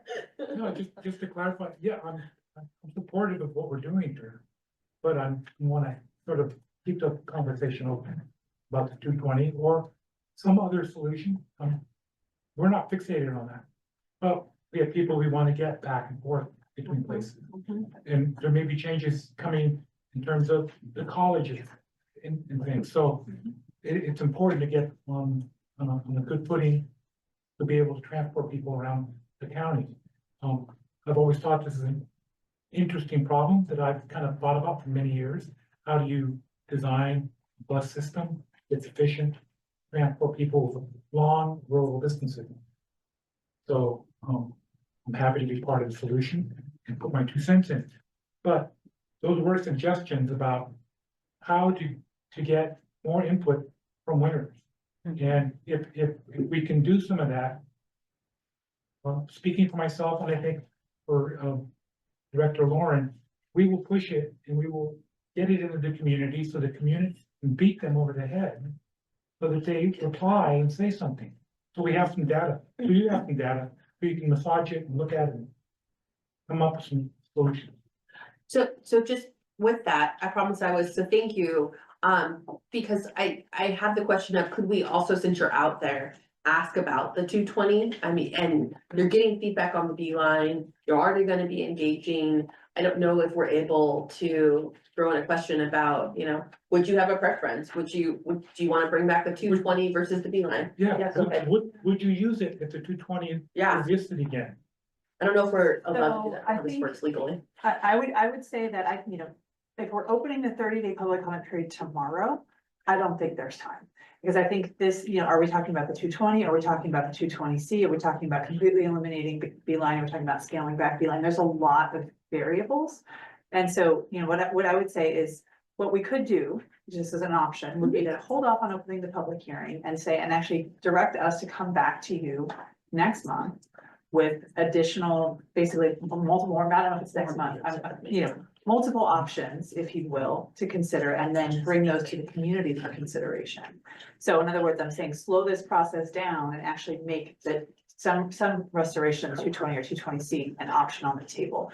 If we're to, but I think if we want to do that, if we want to open this up and broaden the conversation, I do think it's going to take more time. We're not going to be prepared to do that tomorrow. So then I would look to my colleagues. I've looked to Director Vicio, who is here on behalf of Winters, but also on behalf of Director Warren, and just want to make sure that we, how do we feel about that? Oh, and I also have one more comment. Yes. I have a clarifying question. As part of the SRTP that's coming up, you mentioned it would potentially take effect for fiscal year 26-27. Is there also consideration to analyze ridership trends again over 3 months if this were to move forward? That could potentially be considered in with revisiting the 220 conversations? Good question. The second part of that question, I wasn't fully visualizing the connection between the data collection and the SRTP. If it would inform, well, with the upcoming SRTP, I guess it's a two-part question. Is there consideration of 220? And then the other question is, will ridership be analyzed with this new proposed route change that could help inform that? Yes, it could. I think that by the time we get service recommendations in front of the board, if this is implemented fairly quickly, then yeah, I think that we can probably include some of that data into the SRTP to help sort of inform those recommendations. And yes, the 220 is, or a variation of that is definitely something we're looking at in the SRTP. So I will again bring it back to my colleagues about Director Bernstein's suggestion of if we want to include questions about the 220, and again, it's something we have to, but it has come up quite a bit. And since we're going out to the public to get community engagement on ridership, because I think that's what we're doing right here. I just want to make sure. And I will just note that we also are doing public outreach around the SRTP as well. Yeah. We have thoughts or preferences regarding opening it up today versus a month from now. So just a quick question, I guess. I mean, so I completely understand, first of all, not having, questions related to Winters in a survey that's going to launch tomorrow. Understood. But like, I mean, is it, first of all, is it just one survey? And it's literally, one survey that is for Winters, Knights Landing and Yolo, sort of geared towards all, even though they're pretty distinct places or service areas. It's just one survey that has multiple questions, and it kind of encompasses all the service recommendations, and then just getting a little bit more information on their experience with the line service. Okay. I mean, it would seem like it might make sense then to just hold off on the survey just a little bit, and so maybe a few questions could be added in about, but did you previously used to ride, a route known as 220 that went from between Davis and Winters and Vacaville, and did you ride the commuter service? I mean, it just feels like that would be useful. I mean, if you're gonna be literally marketing a survey and having public meetings and Winters, I mean, that might be helpful. I mean, I guess just in my mind, because we've talked about it so much, and because you're gonna already have the audience that you would probably ask these questions to regardless. It feels like, why do it twice? I mean, I think if we're just asking about people's historical experience of the 220, absolutely. But I think if we're asking people, do you want us to bring back the 220C or the B line? That's where I feel like we're not ready to do that. Does that make sense? And to just to clarify, like, absolutely, we can ask people, did you used to ride the 220? What do you think? Which one did you like better? But I want to be careful that we're not then sort of, if we're putting on the table some other options for changing service in Winters at this time, that's where we're going to need to do some work. Got it. And I, at least for me, so I'll just clarify for me, I was interested in ridership. I was interested in preferences, not necessarily should we get rid of Beeline or should we, like, I just for what I had in mind, I was wanting to know what was ridership before, what would be your preference, 220 or Beeline, not decide to get rid of one or the other. So, which are slightly different. Director Chapman. No, that was, excuse me, that was the clarifying question I had around that, was what exactly what that would be, questioning, and if it's just straight historical. I think, I don't know if that makes it so it can happen, and we can kick it off and it can go. I think the tough part, right, is that once, I think historically, not just in this organization, but once you expand it and create those services, really, it is hard to take it back, right? People get used to it, they use it, they become familiar with it, it's successful, we hear people, this evening talking about how successful Beeline is, and then we claw it back and put in a fixed route service, right? So I think I'm a little hesitant, just that I think that the need for the 220, the information is there. I think if there's historical information we gather to do it, I'm not quite sure that the rest of the board is thinking that. Is there a world where, is it either or? It's either a 220, a 220C, or Beeline, or can they coexist? I mean, anything's possible with resources, right? But no, from a financial perspective, I mean, so just to clarify, to level set, the 220 was service that ran every day and multiple trips throughout the day. I want to say it was every 90 minutes or so, maybe 2 hours. And then, so it was the kind of the all day service. And then the 220C just ran during commute hours. And so it was like an extra bus that ran just to kind of supplement during the commute hours. And so, you know, I think if we were to bring back the 220 and 220C fixed route services it was before, absolutely, we can't afford to do Beeline, we can't do both. And that would, then there would be people who prefer the Beeline, and that would be a loss for those riders. Could we do something where we just do the 220C, in other words, just fixed route service during commute hours, and then Beeline fills in, you know, early morning, midday, evening, potentially. But I don't think that we can afford to do what we're currently doing now with the Beeline and bring back all the fixed route service we had before. Director Vicio? Yeah, no, I guess where I'm speaking from, and sort of speaking for Director Lauren, is let's look at some new ideas, or not new ideas, combination of ideas. Maybe that's the best way to put it, because I don't think the Beeline seems to work. And perhaps this extension of the Beeline, said this earlier, might solve some of the problems with some tweaks without having to run full-size buses back and forth that are like 1/3 to half full. Because even in this heyday, that was my experience of being on those big old things, and they would be not full. So, But and I think, appreciate that. I meant, just would say, I mean, but the Beeline, smaller buses, 10, 12, up to 12 passengers are not full. I mean, they're, you know, it's less people riding it, right? I mean, it's only one person potentially at a time, 2 people. right, And at least in, I mean, I think in the 220 service, people will ride it both directions, right? That's- So, that's correct. Yeah. so I think sort of collecting the information and having it would be important for everyone to kind of crunch the numbers and see what works. And I'm supportive of sort of holding back and sort of putting a good package of a questionnaire together, or survey, find out exactly what it is people are interested in or need. As part of its need. One of the things that we're also looking at too, if we end up making these changes to the service, would be changes to our rider policy. Some of the things that we've been discussing with our Transdev partners too, because our drivers are our frontline workers, and they see kind of the day-to-day stuff, how our riders interact with the system. But also working with Rideco, which is a software company that runs the system. You know, we've seen a lot of folks every once in a while do a lot of cancellations, and unfortunately with those cancellations, it impacts how people also book their trips. And so this goes back to trying to find different solutions on how we can improve the service moving forward. And so that was one of our goals as well with, you know, was adjusting that rider policy, because right now there is no punishment for folks who cancel their rides. So if we, and of course, this goes to like extreme, so we understand every once in a while, like people need to cancel their trip, you know, life happens. But there's times where we see folks continuously canceling their trips, and sometimes it is during peak times.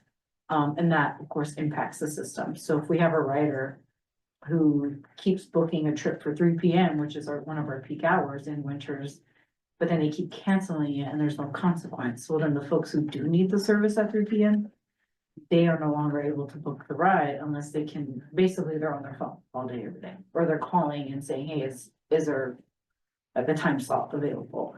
Realistically speaking, not everyone's gonna do that. But that's also one of the ways that we were trying to improve the service too, was also looking at adjusting our rider policy so that those types of situations are limited and we're able to continue improving the rider experience. Okay, so I do want to make sure we're giving clear direction. So do we want staff to pause and ask additional questions about 220 and 220C? Or we want to open it up? Yeah.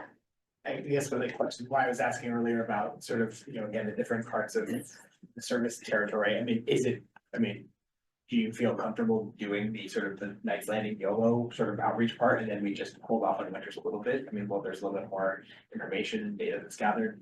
I mean, I'm not sure.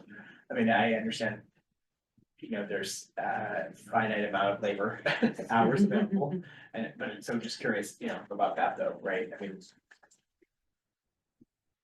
We would definitely need to talk with Transdev, our partners, because there's a lot of other background information that goes on too. For example, like the drivers having to schedule their shifts. So every time we implement a new service, whether it's big bus or even the small bus, their shifts change as well.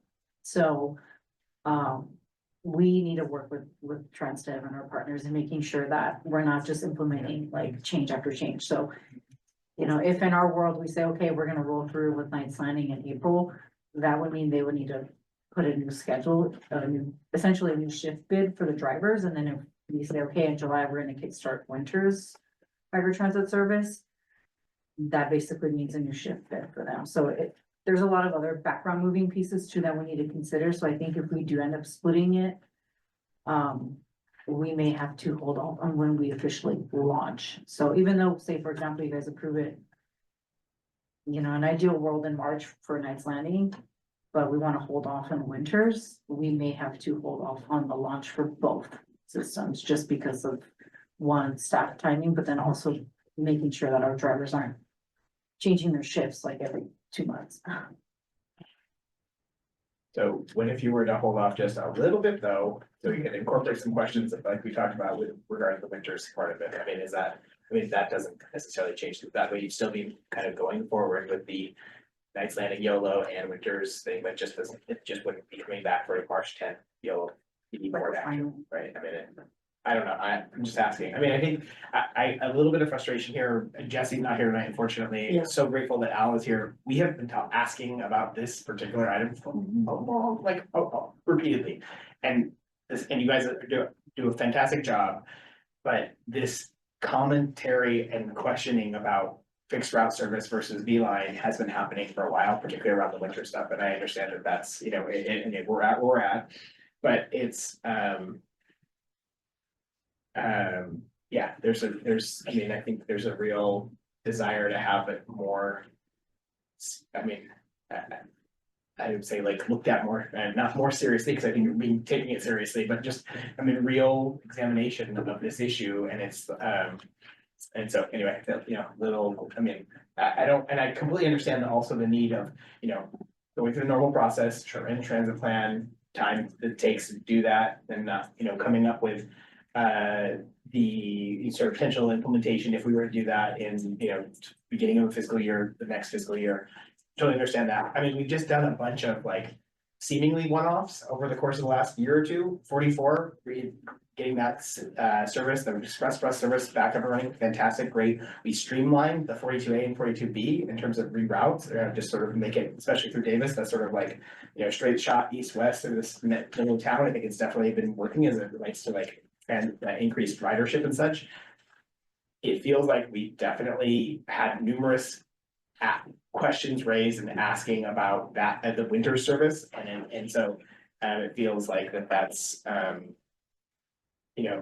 lot of other things have been prioritized, and they've been really good outcomes from the prioritization of those, but it's hard. It feels like it's a challenge to sort of just hopefully move ahead with the Beeline and stuff for winters right now. It's change in the service there when I mean, we're trying to, I'm just looking at the costs and we know how much it costs per ride.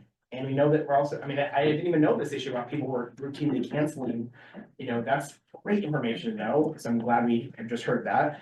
Anyway, it seems like there's a lot of like sort of just nuance to it that we've just been, that I just don't feel, we can work and vote to move ahead tonight too. I'm not sure I'm ready to move ahead with the winters part of it.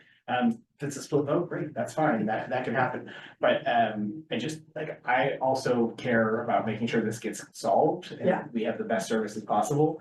And I think one vehicle that is not being fully utilized is clearly not the best, and so we're working on how to fix that, and so that proposal comes forward with using having two vehicles. But I feel like it seemed to have shown that we need to potentially go back to the fixed route.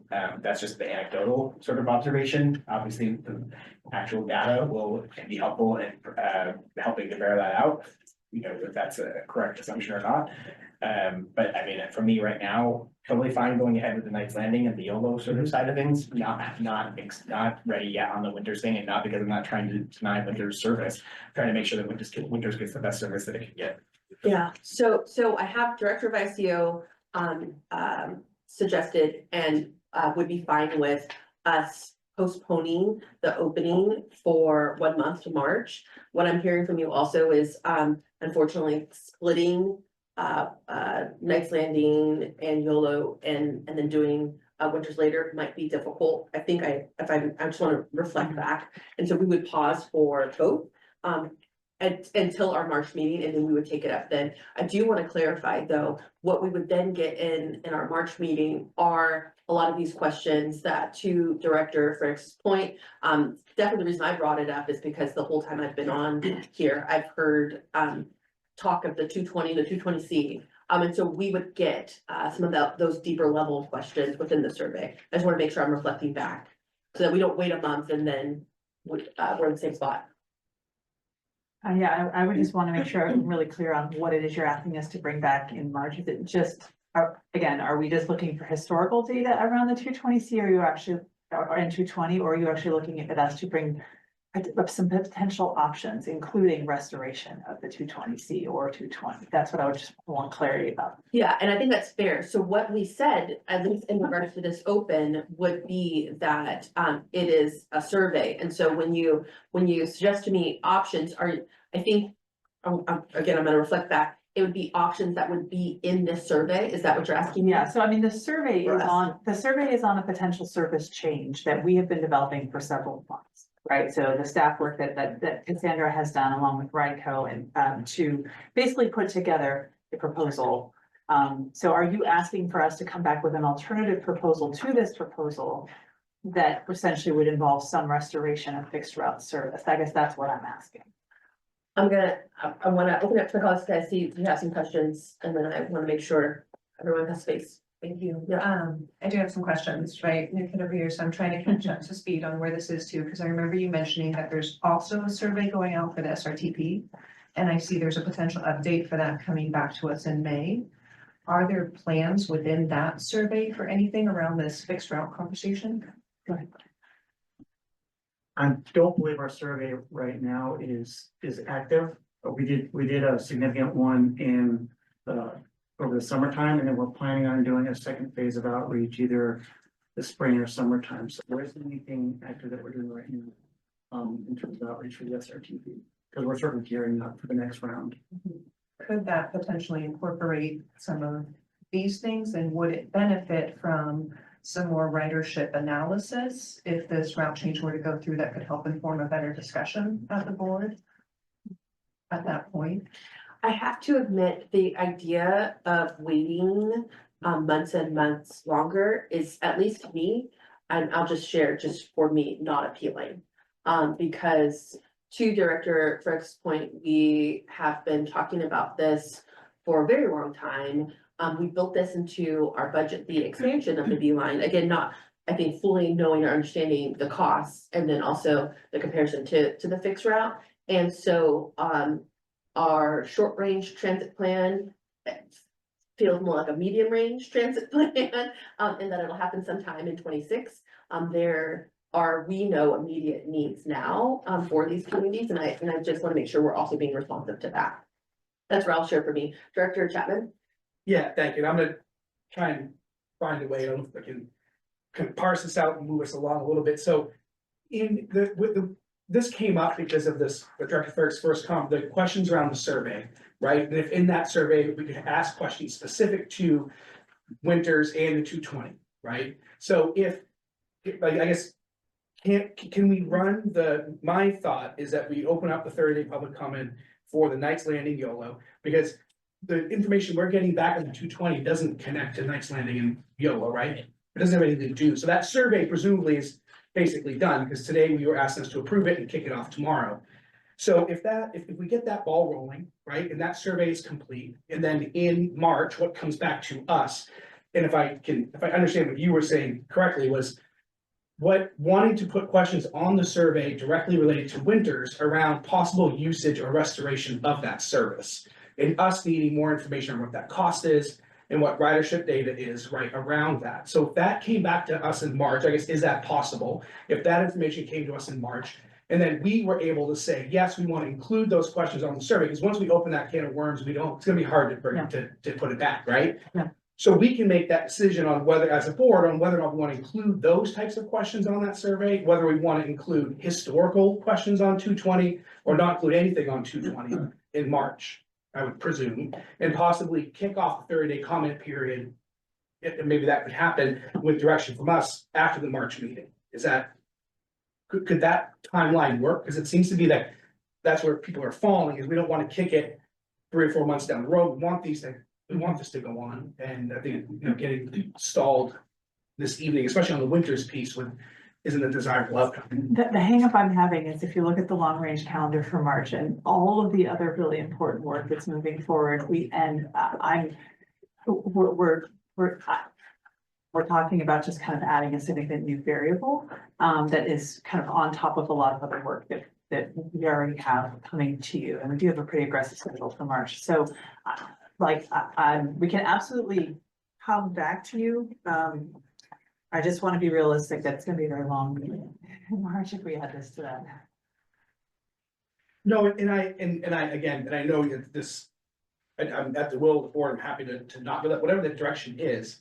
I just think that there's a way. If the only hangup is timing, like it's gonna be a very long meeting, I will commit to being here for that. Again, I won't speak for my colleagues, but if that's what's stopping, because what I don't want is for Winters to have to keep waiting for whether it is an expansion of the B line or just moving forward with fixed routes. I don't want to do that to their jurisdiction either, because again, this has been something that's been on our mind time budget for quite some time. Are there any items on the March agenda, long range calendar that, are, That we can take. yeah, it can be, literally, the only thing we have on the 25th is, or April, to be, not 23rd, and the only thing for the long range calendar, the only thing that's scheduled for April is your special budget workshop. Is that only going to be, there's literally. That's literally, we are clearing the decks to give you that special budget workshop with all the things that you've asked us to do at our last meeting. So that's the reason that there's only one thing there, because that's what you have asked us to do. And we should just move forward tonight. I'm happy I'll make a motion, we move forward on the next steps as outlined. And if we end up having this intermediate step of Winters gets expanded E-line service, and about a year from now, we decide to change direction, then so be it. But I'm not gonna, yeah.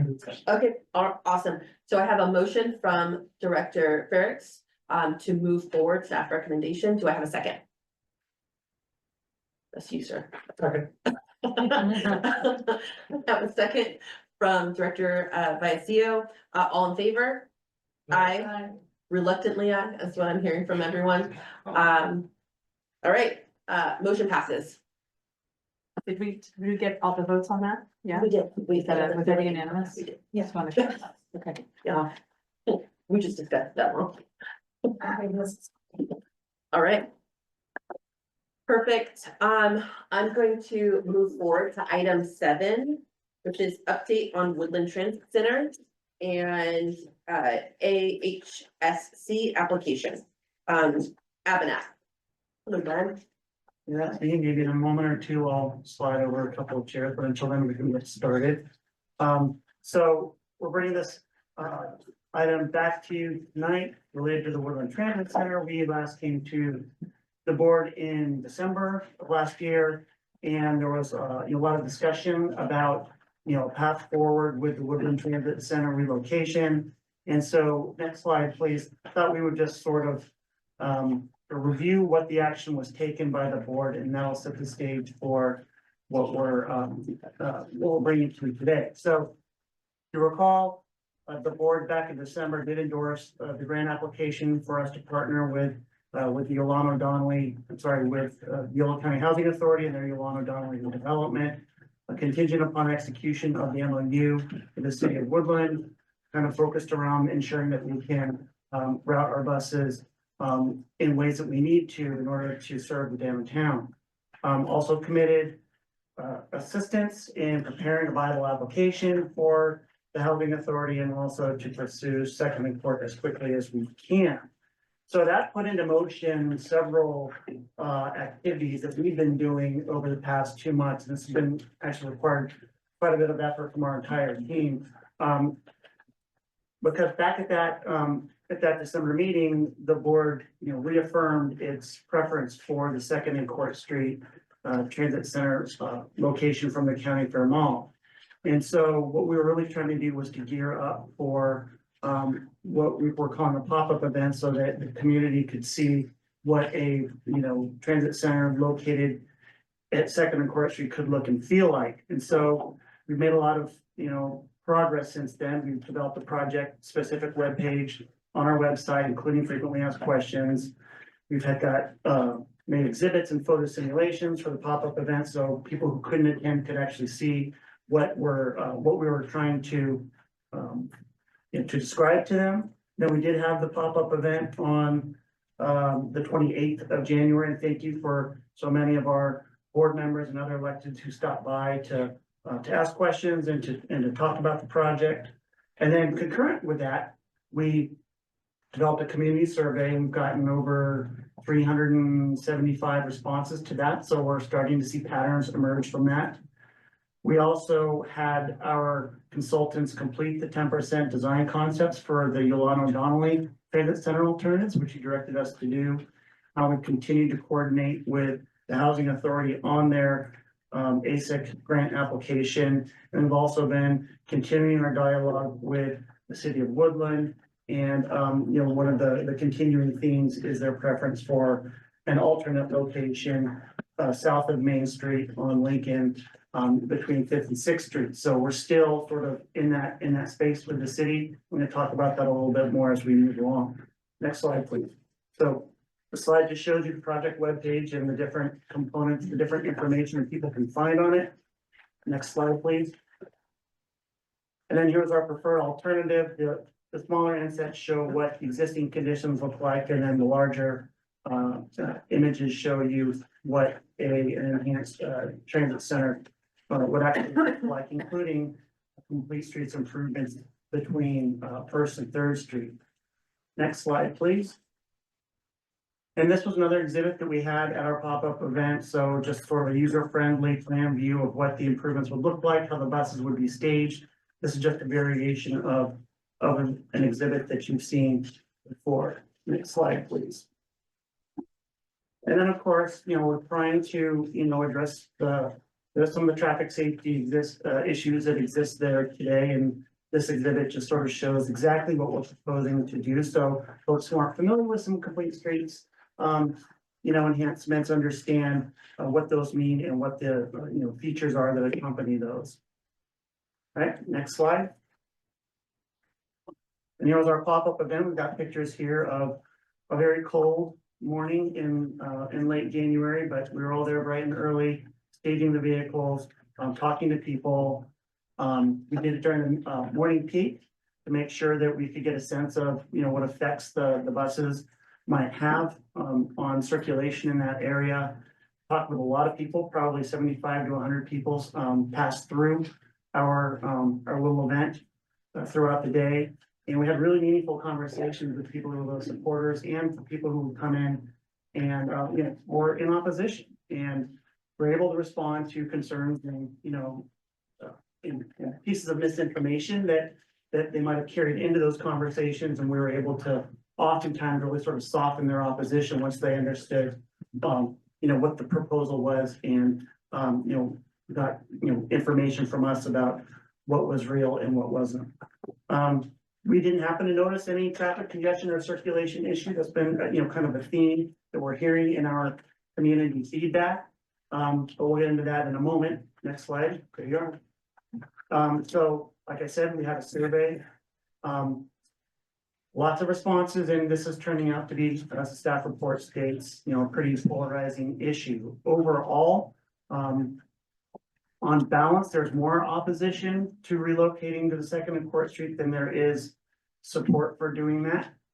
When you break it down by transit riders and non-riders, that's where you start to see things start to shift quite a bit. So our transit riders, by and large, really do like the idea of relocating to Second and Court Street. They like the additional convenience and they like the proposed safety improvements.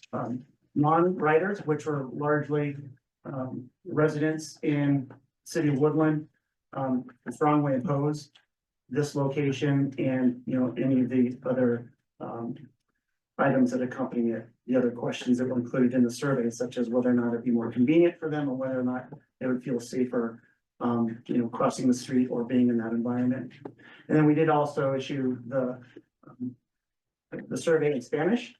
We have a smaller sample size, but all of those Spanish respondents were Spanish-speaking respondents were transit riders, and they were all in support of this location. Next slide, please. This slide just shows you the same information, but sort of graphically. You've got the 4 categories organized on the bottom, so then you just keep comparing the support and opposition for each question, and those 3 questions are the bars. So you're comparing blue and blue, green and green, and orange there. All right, so 3 themes are, so there's several key themes. Those in support of this location really appreciate the direct access to downtown and the improved safety versus existing conditions at the County Fair Mall. Those in opposition, there's 3 themes: bringing crime and homelessness into this area from the County Fair Mall, concerns about traffic congestion and safety, and potential effects on downtown parking. One concern that we have at the staff level is that at least 2 of those concerns, perhaps accepting the downtown parking issue, that those could really actually apply to any location that we try to move into in the city of Woodland. Next slide, please. So that first, we feel like many of these concerns are not based on, in fact, and there are, based on perceptions and misinformation. And so what we've been responding with our messaging is sort of what these next, few slides are about. So under traffic congestion and safety, we don't believe that we're contributing significantly to traffic congestion. There's 775 vehicles in the AM peak, almost 1,000 in the PM peak. We're proposing to bring 4 to 6 buses per hour, less than a 1% increase in traffic volumes. We're also proposing to do those complete street improvements that improve traffic safety in the area. Next slide, please. Theme number 2, effects on downtown parking. This one's been really interesting because the feedback that we're getting in our surveys, people are concerned that folks are going to park and ride at this location and they're going to, occupy a lot of the downtown parking. So the way that we look at this and what we've been messaging to folks we've been talking with is that around this transit center, primarily 2-hour parking restrictions. Those aren't transit riders that are going to be parking there because a transit trip is going to take, too long for them to be able to meaningfully fully park there. Then you have to look at the profile of who is our park and ride passengers. So they're either heading south on the 42B to Davis, where they're currently parking at the County Fair Mall. We're going to continue serving that. There's no reason for them to park in the downtown and create a longer bus trip for them at a place that's harder to park. And they have to walk farther to get to the bus. The other park and ride passengers are those that are heading east to downtown Sacramento on the 45 or the 42A. Those folks are currently parking and riding at the Crossroads Shopping Center. There's no reason for them to stop doing that. It's the last bus stop on the way out to downtown Sacramento. And we'll continue to serve that stop as well. All right, and then last one, crime and homelessness, is the third theme. We're currently serving court and second today with no undesirable behaviors that are attributable to the service that we offer. But we're also proposing to fund lighting and security cameras if the city would like those. We've got more eyes on the street with our riders and our drivers. That improves safety. And our drivers immediately call dispatch whenever they see anything illegal occurring. And when they forward that to dispatch then forwards that to the police department. So we feel like we have those issues covered. The question of whether or not, the Woodland City Council is going to, that's going to be enough for them to approve the relocation, because ultimately it's their decision. They control, how the curb space is used. So now we're gonna switch gears over to the Yolo Donnelly project, which was this board asked us to advance 10% design of alternatives at this redevelopment site that the Housing Authority is applying for a large grant. We found, two different alternatives designs that we think are feasible. This first one really facilitates on-street sort of transfers and access from both directions on Lehman Avenue. Next slide, please. The second alternative can also support access from the west side and the east side of Lehman Avenue, but also can allow us to do sort of a loop up East Street and then come back down East Street. This is significant because there has been some conversation within the city about potentially closing off Lehman Avenue to traffic.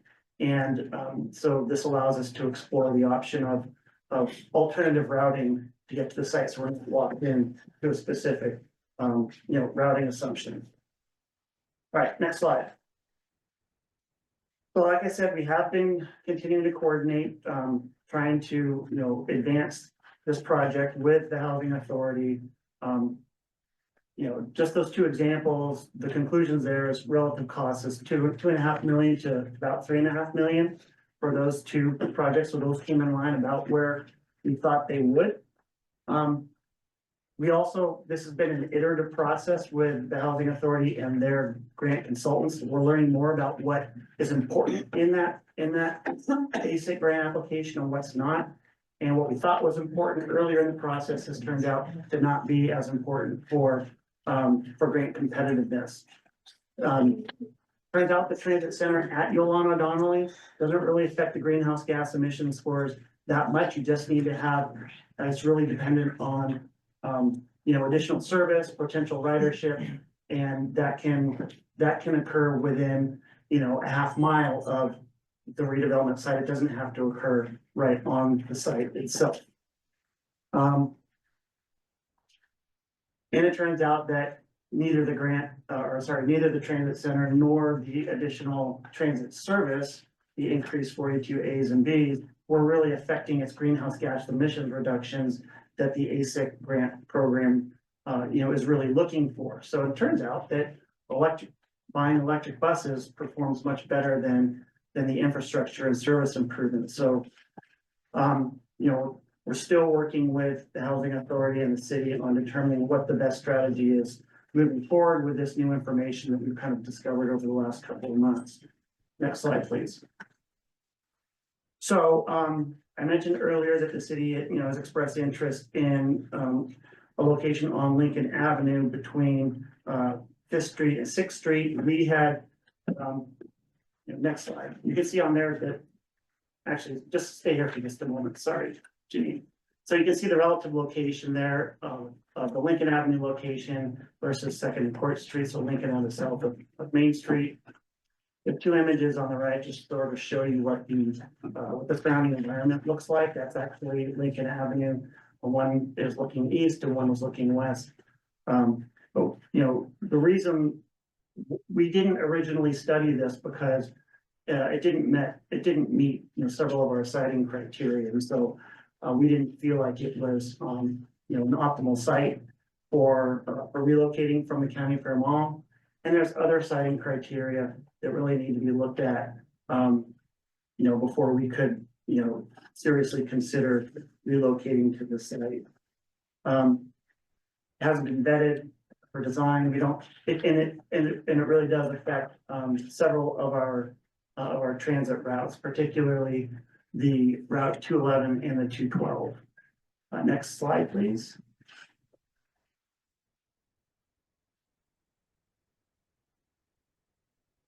Next slide after that. Yeah, we just covered that one. Okay, so, I give you the background sort of where we've been over the last 2 months and where we are now. So, the immediate next step for us is after, giving you this update tonight, about a week from now on the 18th, we'll be presenting to the Woodland City Council.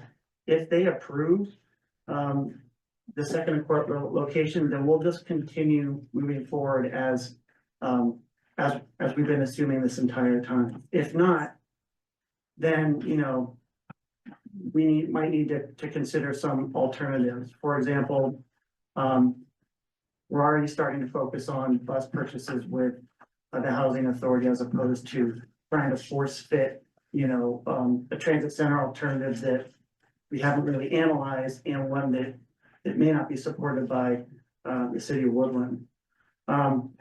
So where that leads us is perhaps in the near term, we could invest in things like placemaking and additional safety countermeasures at the county fair mall. Near to midterm, what we would want to do is, look at some of these other sites in a little more detail, like the Yolo Donnelly, Lincoln Avenue, and other potential locations in or outside downtown, to sort of answer, to look at feasibility of those sites. This is turning out to be a greater challenge than we had imagined. We had kind of felt like, as we were moving this along, that if we were able to address the issues that were being raised, that we would be able to get to, to a yes, but we're still not certain if that's going to occur.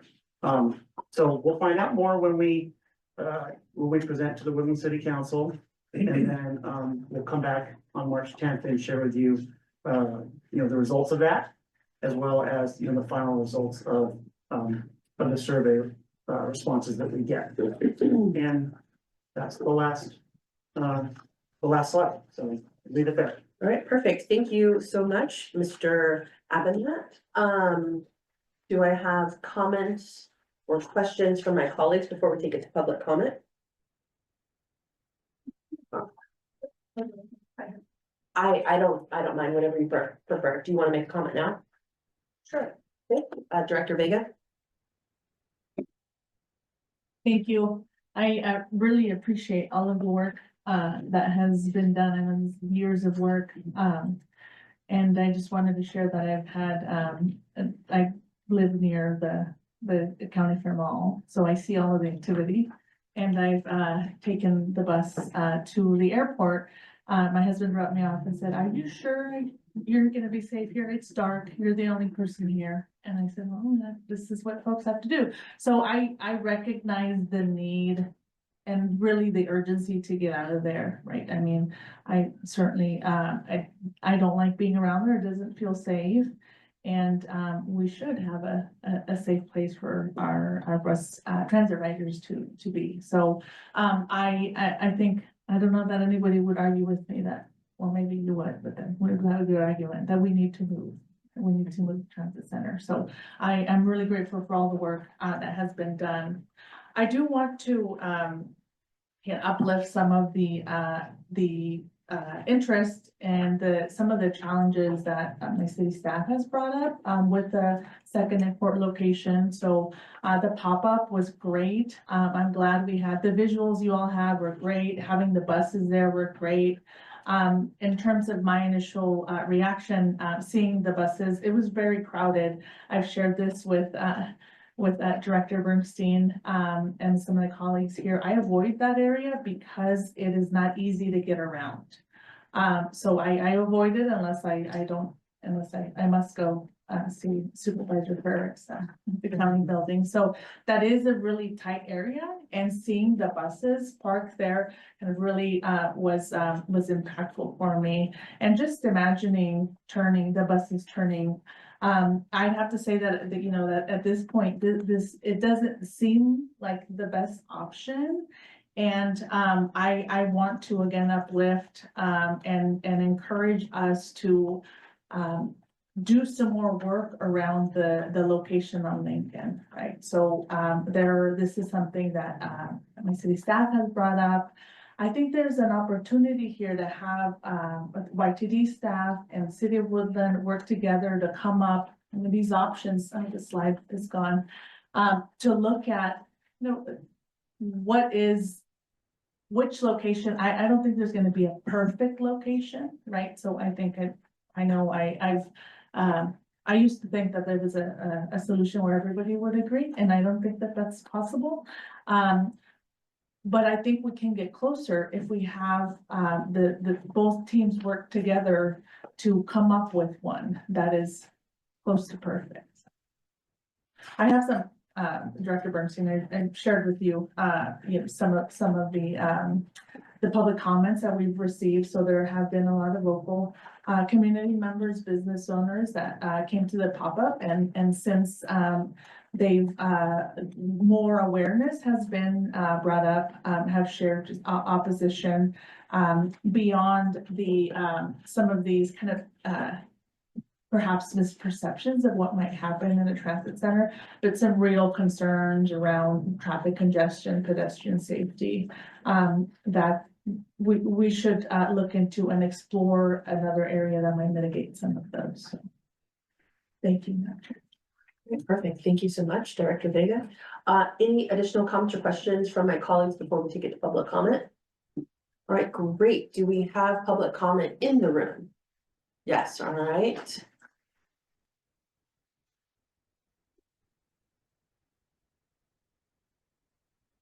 I did a calculation about the microtransit.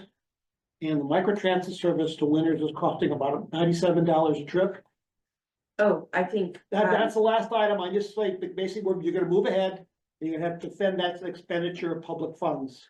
Okay, but And I want, so I'm just pointing it out, so you can just help me stay on track. The bus, this bus depot, people have to wait 10 to 15 minutes outside. I've been taking the bus to and from Wooders to go to court and whatever.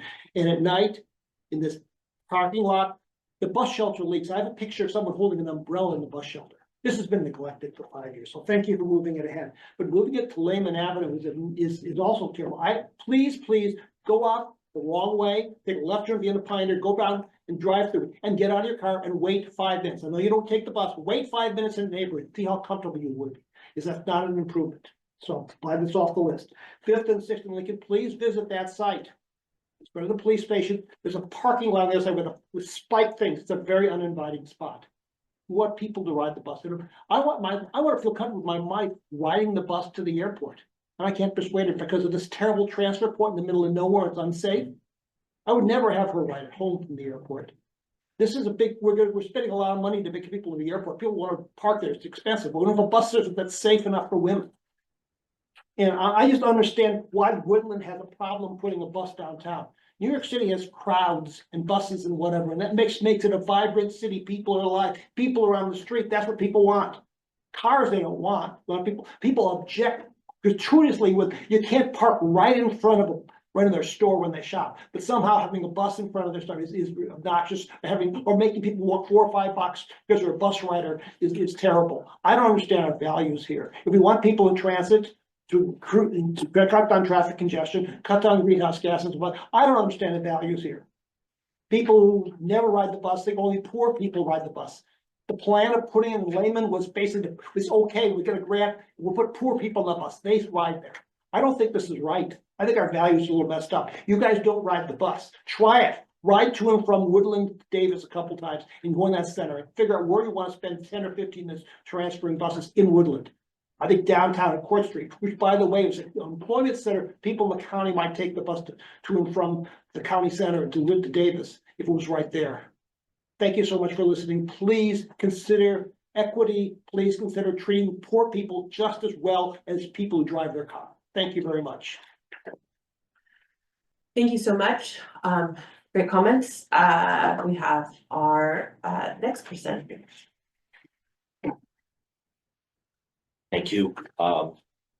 So this has been a long time, a district goal to improve safety in Woodland. And let me just acknowledge Director Autumn Bernstein is the Women's Transportation Seminar Woman of the Year. I think it goes to the testament that what we want as a success for the district is what we want for the success for Executive Director Bernstein and her team. And moving to the downtown Woodland Transit Center area at 2nd and Court is a very successful move out of an area that's very unsafe today, especially with all the businesses that have closed over the years over there, leaving only one business left. There's no Burlington, there's no Gottschalk's, and Mervin's is a store of the past. That was a thriving mall. I've lived in the region since 1995, and that was a great activity center. Things changed, not so today, it's not safe. And if organizations want safety first as their driving goal, 2nd and Court Street is a very active area. City Hall, County Administration Center, Post Office, a lot of other functions, and it won't put all the traffic over on Main Street. It will put the traffic on Court Street. So if you're asking, would you join us to be in attendance at the City Council meeting on Tuesday, that one I brought up in the calendar earlier in this meeting? Yes, I will go and support the district's mission to move to 2nd and Court. You can count on my being there and supporting the YTD staff presentation before the City Council next Tuesday. Your comments are well taken. I think that as a fallback option, the 5th and 6th Street center around Lincoln Avenue should be studied. But I think the very first priority and for the district's success and for its success of their riders and their staff, I think is 2nd and Court, and I'll be going on record next Tuesday to support that, and the 5th Street, 6th Street as a fallback option. Thank you. Thank you so much for your comments. Yeah. Do we have any additional public comment in the audience? No. Bringing it back. City Clerk. No comments online. Perfect, thank you. City Clerk, I'm not there. All right, I have my own comments and questions, but I wanna actually make sure my colleagues are able to ask questions or provide comments. I'm looking all the way down, so I don't miss you. Okay, I'm seeing Director Ferris. All right, perfect. First, just, I mean, this is all contingent upon approval by the city of Woodland taking action. So I appreciate the update, but I don't think we can really necessarily move ahead until we know which direction the city of Woodland is interested in moving in. I think it's imperative that we address the safety issues, County Fair Mall, that we've known that for a long time. And we've been sort of contemplating a variety of different options, but I think we really need to, that should be a key top priority. Maybe even more than some of our other key top priorities that we're working on right now, but we're working on a lot of key top priorities. But I think that has, I mean, and I think we should take a look at the, I wasn't here for the discussion in December, unfortunately, and why the sort of Gateway Shopping Center was removed. I get why it's out in the edge of town and all these things that I understand why. I personally am probably pretty supportive of a 2nd and Court. I completely understand the issues that Director Vega is raising, and we've received some of those same emails and heard from some of those same business owners, so completely appreciate the city of Woodlands, sort of decisions they have to make and the council they have to make. And then I think we should also take a look at the, Sixth and Lincoln, I think is the loss rates, so I mean, as a potential option or, and then. Also the, the focus on new bus purchases, if that's what we're, yeah, sure, I mean, that's a great.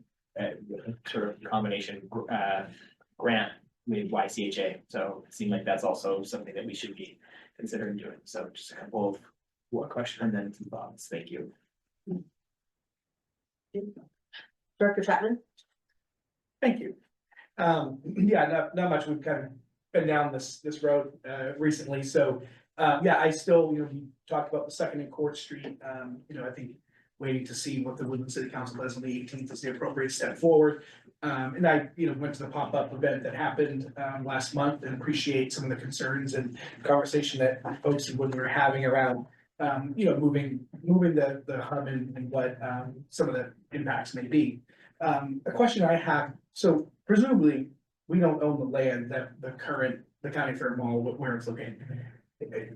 We hear about all the conditions and safety, are they not, I assume there's a landlord that we're paying, we're not using it for free, I would assume. Are there not any levers that we can pull that in the meantime, short term, that forces them to provide some sort of safety measures or improvements in the location until this is figured out? So we pay $10,000 a year for the use of that space. The mall has changed hands multiple times, a number of times recently. It's actually, and it's been subdivided, so there's now multiple owners of different parcels, so which makes it a bit more complicated. Could we refuse to pay until things are improved? Potentially, could we look at bringing in private security? Potentially, but yeah, we don't own it. We also don't have electricity there. There's no power at our station, where our transit center is located. So we have installed solar panels and batteries to provide what lighting does exist. But any equipment that we have there, it's very difficult any investment would be very difficult to protect, put it that way.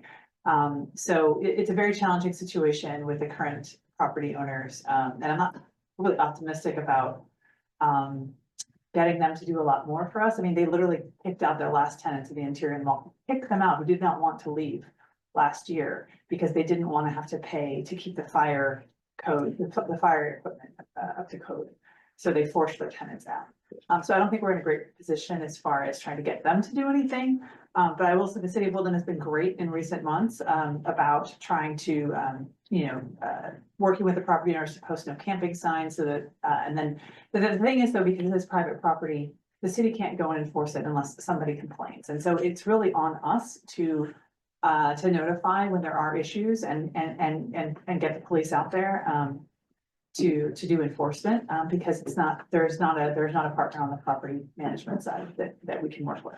Sure, so what, remind me again what timelines are for this, so let's say Second and Court gets approved on the 18th, what does the timeline look like to be out of the county fair mall, and let's say they don't approve it on the 18th, what clock is reset, and then what does that look like, and how much is this board willing to just continue to let that space limp along the way it is right now from a safety perspective, and until after the 18th, they don't approve Second and Court, I imagine that's a reset on going back and looking at, Sixth and Lincoln. Yeah, Sixth and Lincoln, that's not a short process, right? So then what is that? Yeah, any site that we look at where there's any modifications that are needed to the curb, to the public right of way requires the city's partnership. And we've spent a very long time, it's been a very long process. And so, that timeline is wholly dependent upon the city's, not wholly dependent, it's a partnership between us and the city in terms of getting that done. So I couldn't even speculate at this point about how long that would take. I would say at least 18 months to go back and look at another location. Plus we've got to get it funded and constructed. Which leads us back to the Woodland, the Costco Gateway Shopping Center. And the reason that I had brought that forward as an option is because we think we have to study it, but we think we could actually move in there without any modifications required because there's just so much real estate there currently that we have. And so either making improvements at the county fair mall to the extent that we can, or moving to Costco Gateway, I would say would be really the only two options that we have in the short term that don't require discretionary approvals from the city. Thank you. All right, Director Vazio? It's up to the city of Woodland to decide if they want to use the second or site, although to me, as a retired architect planner, it makes the most sense in terms of its centrality to the downtown, close to the county services. People would use it, as someone said, people commuting into the county. Just from an urban design point of view, has a lot going for it. But if it seems really crowded there, if the bus is there, that could be an issue, but it could be mitigated in some designs. But I think the second and court is probably the best site. Lincoln Avenue site seems kind of off the beaten path. It's nothing near there. I mean, in terms of safety, the second and court site is probably the safest because there's already plenty of activity there. That's what makes it safe. Eyes on the street keep a location safe. That's what makes the county mall unsafe because there's no eyes. So when you have people on the street activating the street, that works. On Lincoln Avenue, I guess in the back of my mind, it could work because, build it and they will come sort of thing. But that's the gamble. It is, it's on the edge. It looks like on the edge of a residential area. How will those residential people feel about it? I'm not quite sure what that structure is there. I don't know Woodland really well, but that whole area, that's over near the school board, and it is not. Yes. Yeah. So it seems kind of semi-industrial, semi-office parky. So again, from the safety standpoint, I don't know if that was really good. And I'm not familiar with the gateway, which would be a short term. If we can convince the city to go with second and court, I think that's the best option for everybody. I think over the long run, I think Mr. Hirsch said, places like New York City have lots of buses. And I think, okay, I'm not a Woodlander, so I don't know, but I do work with people in other places. And people are always leery and fearful of change. And to have buses there on second is a change from having parking spot across from the post office, which I have used.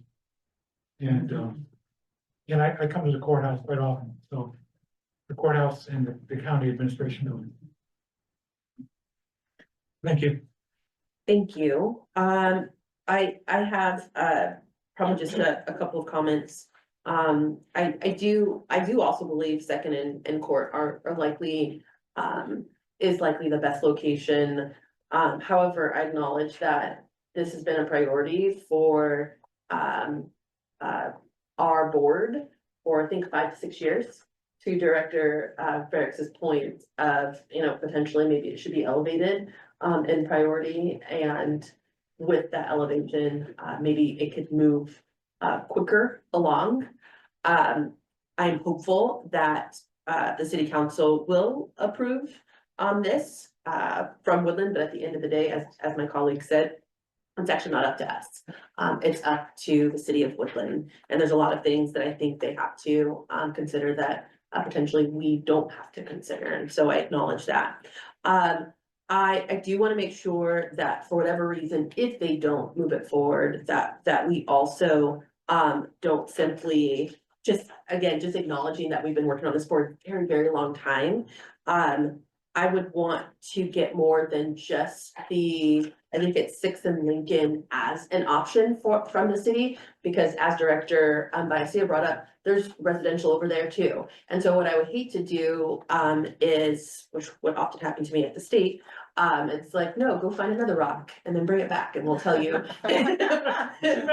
if we like that one. And so it would be helpful to have our staff get together with City of Woodland staff, ideally in this council meeting that happens on Tuesday. If they don't move it forward, they direct their staff to work with our staff on coming up with several locations. Because I would imagine there's a world in which, even if we said Lincoln, and 6, that you could have folks come back and say, no, no, no, that doesn't work either, as far as residents, and then we would be right back where we are. And something has to change, because it's not safe. We know it's not safe.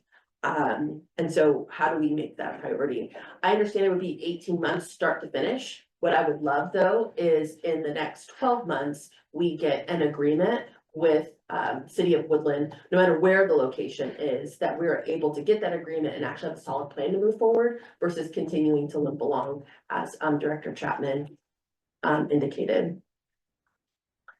Any other questions on this? Comments? No? So just, well, you said no, but I'm Go for talking. So, I speak on behalf of my colleagues, right? I look forward to having them hear, the full presentation and the background, right? And I suspect we will have, folks coming to speak, and we welcome folks to come and give their public input.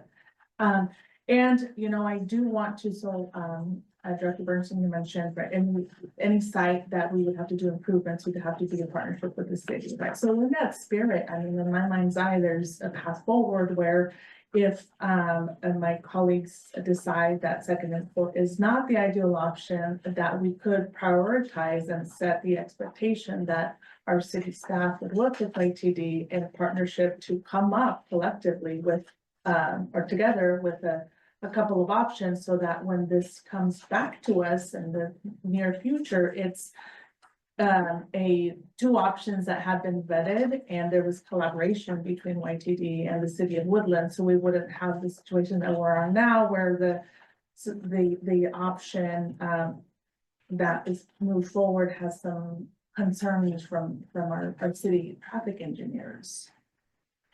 I appreciate that, Dr. Vega and Director. You're already a doctor.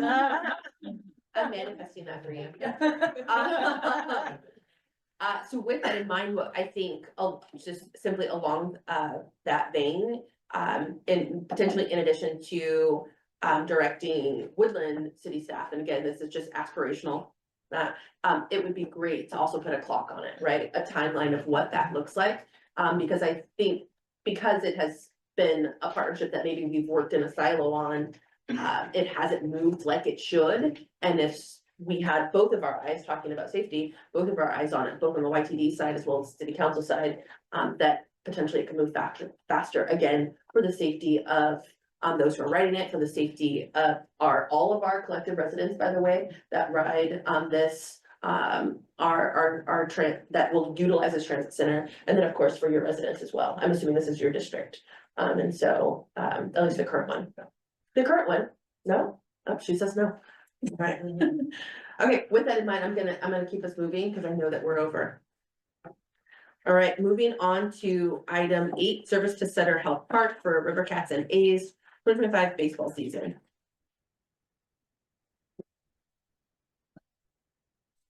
Good evening, everyone. I see a lot of new faces, so I'll go ahead and introduce myself. My name is Daisy Romero. I'm the Director of Transit Operations here with YoloTD. So as Madam Chair earlier mentioned, we're going to be talking about service to Sutter Health Park in West Sacramento. So just kind of like a rundown, table of contents, so giving a little bit of background, and then talking about the existing service that we have right now that serves the Sutter Health Park, as well as what we are proposing, which is what we are calling our super bus service, and then what we plan on doing as far as marketing and partnerships. Next slide, please. A little bit of background, in case you guys haven't heard the news, the A's are coming to Yolo County, so beginning in March of 2025, so this year, so next month.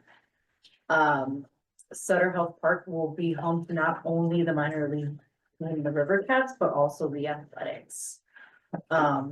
So it's anticipated that the River Cats will be playing roughly 69 home games.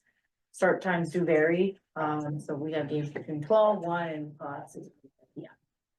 The athletics will be playing roughly 81 home games, and those start times vary as well. Some games will be around 1 p.m., but the majority of them will be around 7 p.m. So existing yellow bus services Subtle Health Park, so right now we have plenty of service that goes to Subtle Health Park. And that includes our intercity routes 42A and 42B. That service runs pretty often. It starts roughly around 5 in the morning and it pretty much runs through almost midnight. And of course, it has those 30-minute headways during peak times. And then we also have our West Sacramento local routes. So we have our Route 37, that's our Southport local. That runs Monday through Friday. And then, of course, we have our local routes, Route 40, 41, that goes through the Brighton Broderick community. And of course, Route 240, that kind of goes through the IKEA area and other parts of, I believe, north and west Sacramento. All of those routes do go into downtown Sacramento as well. Oh yeah. Davis Express routes, sorry. Davis Express routes, the reason why these ones were included is because our PM trips do go through the ballpark. So we just kind of wanted to offer that as an option. It is a little bit more expensive than what our local or inner city route offers, but just a kind of an option for those folks getting off of work and might want to catch a game. Next slide, please.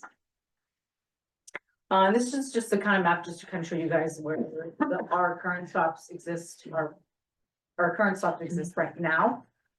So the greenery is pretty much Sutter Health Park, and then at the top you see the Tower Bridge Gateway at Sutter Health Park westbound.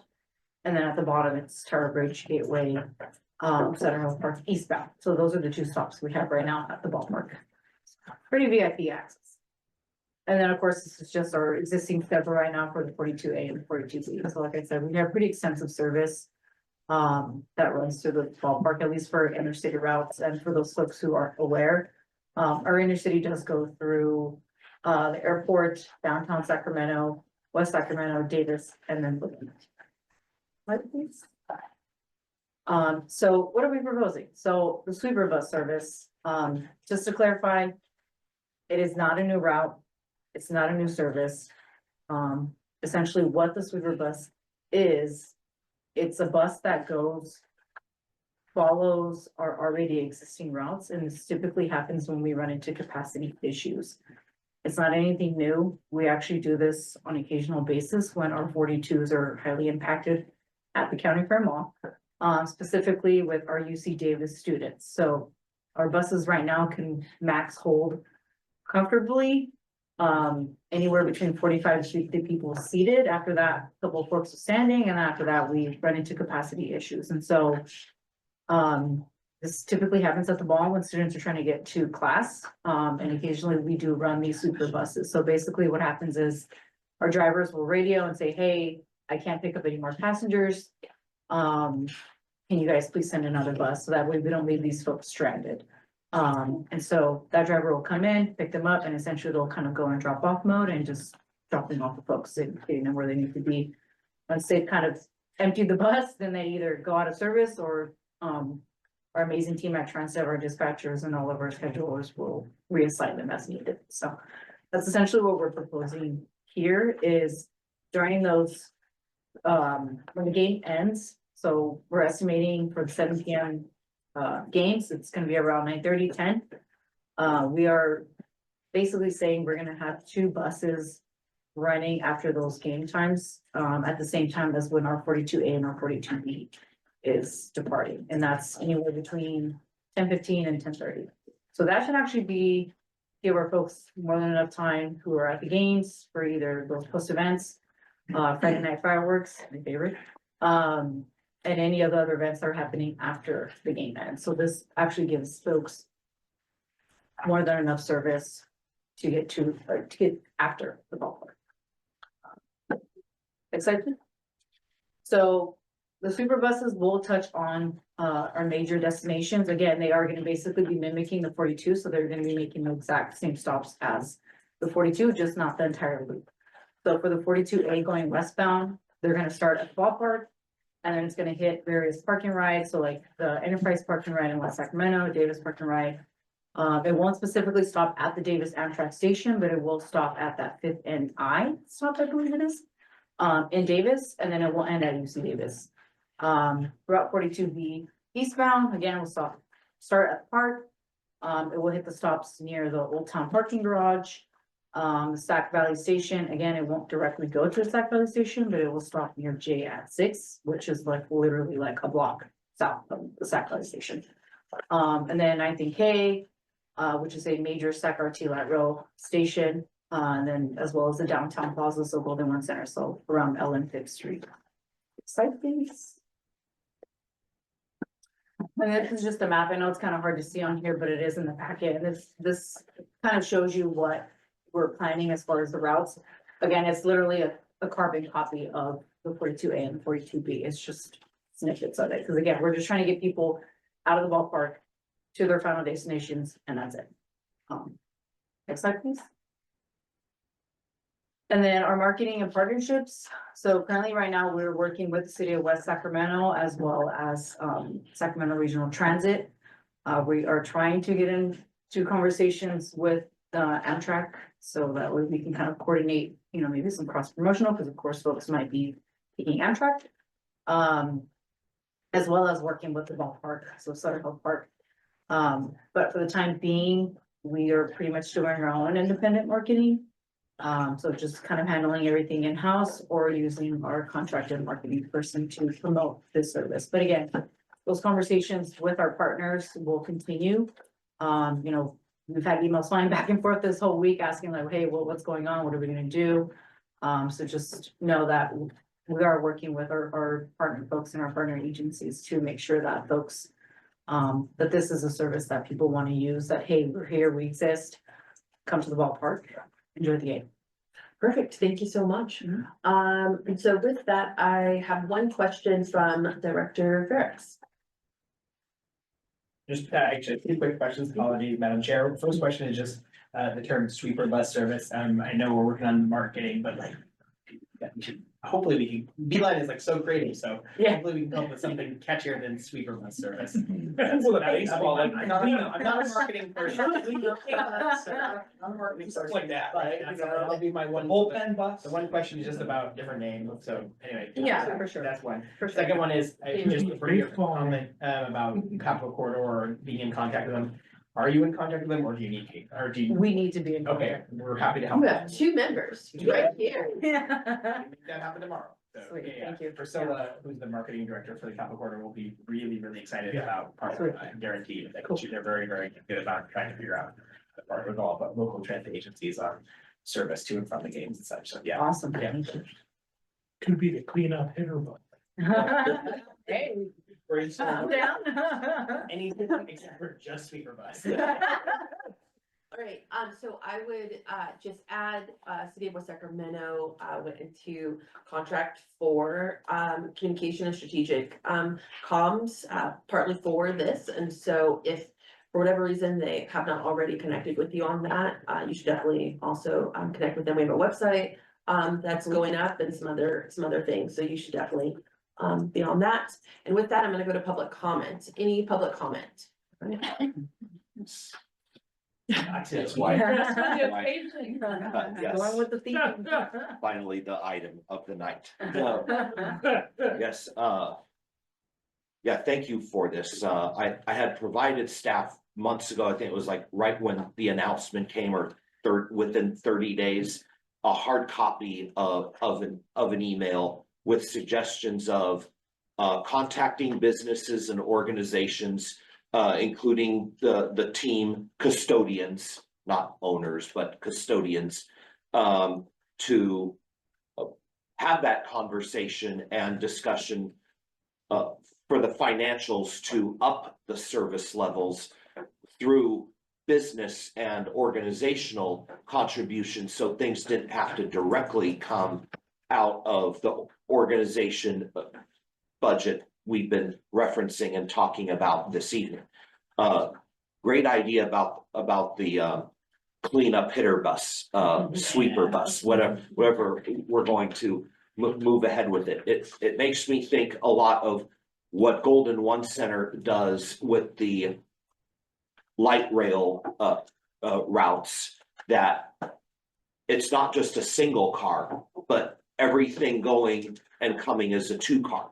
So when the egress happens at Golden One Center and people go to 7th and Capitol to go to Casunas River College Rancho Cordova or Folsom, or head over to 9th and K to go towards Arden, Del Paso and Watt and I-80.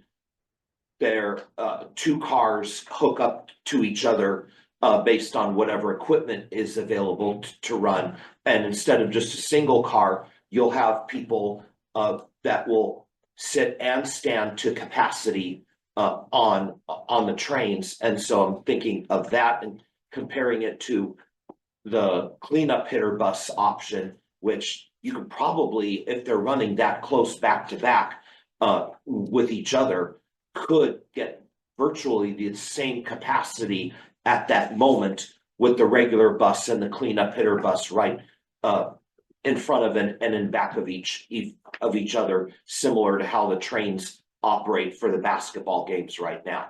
So if you're looking for direction or anything formal, I did read through this item thoroughly over the weekend, and a great presentation, very detailed. I would move the staff recommendation as presented in the report in your board packet this evening. Thank you so much. Thank you. Any additional? And I will report back to Mayor Guerrero next Wednesday after I come back from Oakland and going to that meeting with Directors Ferrix and Chapman. Perfect. I'm sure she appreciates that. Yeah. Any additional public comment? My friend Anthony Palmer is in Boston, but he sends in, text me this question. Ask what happens to service on April 11th and 13th when both the Kings and the A's are playing at home and the 42 service is rerouted away from the Tower Bridge. I would like to point out that those reroutes. Unfortunately, you can't. Okay, actually. I Actually, appreciate you saying that. excuse me.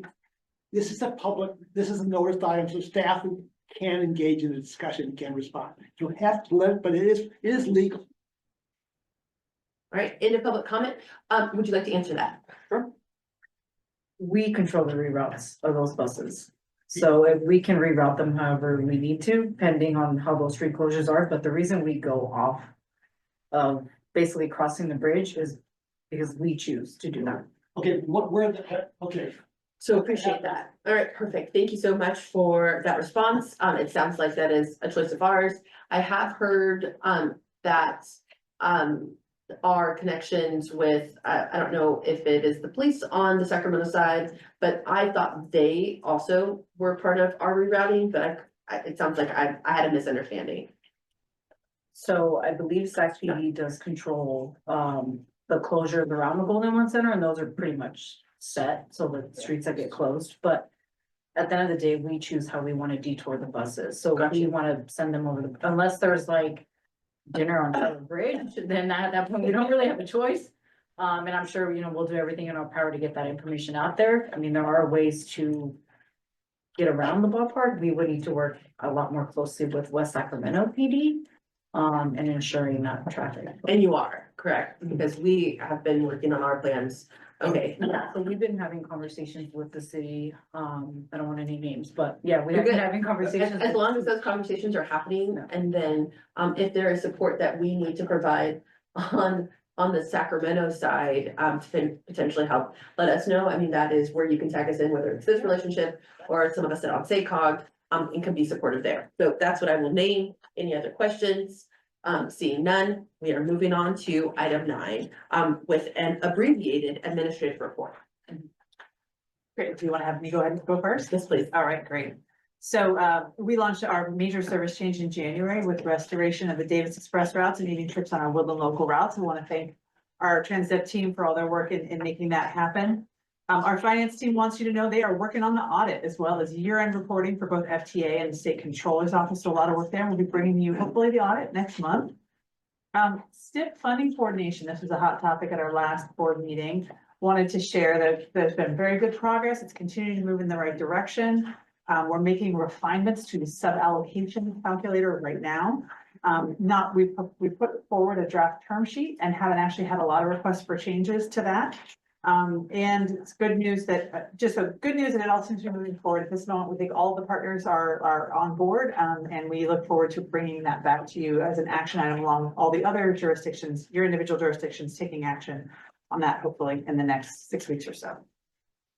We're working hard to get ready for the budget workshops. The first one's gonna be held April 14th during our regularly scheduled board meeting. Per your direction to try to hold a second workshop before the end of the fiscal year. We're trying to get that scheduled in late May.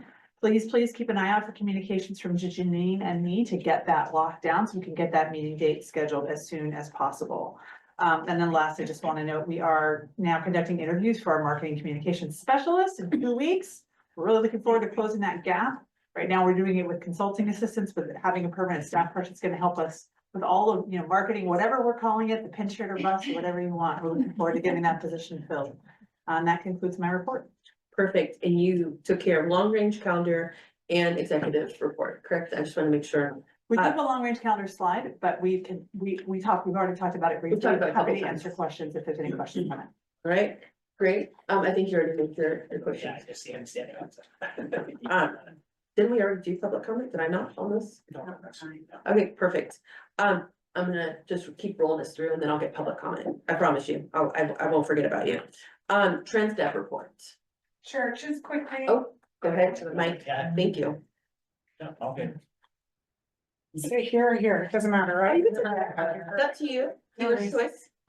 Julie Holmes, I am the operations manager for Trans Dev. And tonight, if you don't mind me introducing, tonight we have the pleasure of having Carmen Alba, who is our senior vice president of Trans Dev. Hello. It's nice having her here. Just quickly, I know we're at the end of this. This month, our focus is on safety. We're gonna have a refresher for passenger assistance, mobility device, and wheelchair securements. We have safety meetings all this week. Yeah, Thanks, Julie. yeah, no Perfect, problem. great, thank you. Thank you very much. It's lovely to meet you. Welcome. Thank you for sticking with us. Okay, just in case I skipped any board member verbal reports. All right, seeing none, I will take public comment on all of these items. I requested this last month, and again, there should be monthly reports on the I-80 construction progress, when it'll be completed and what the status is. The public would like to know, and I think your constituents would like to know. And Caltrans is here, or it should be, they can even phone it in. Thank you very much. All right. Seeing that there is no other business to conduct, the meeting is now adjourned. I will note for the record, the time is 8:37. I got it, I promise you. Our next regular meeting will be on Monday, March 10th, 2025 at 6 p.m. Thank you everyone for participating.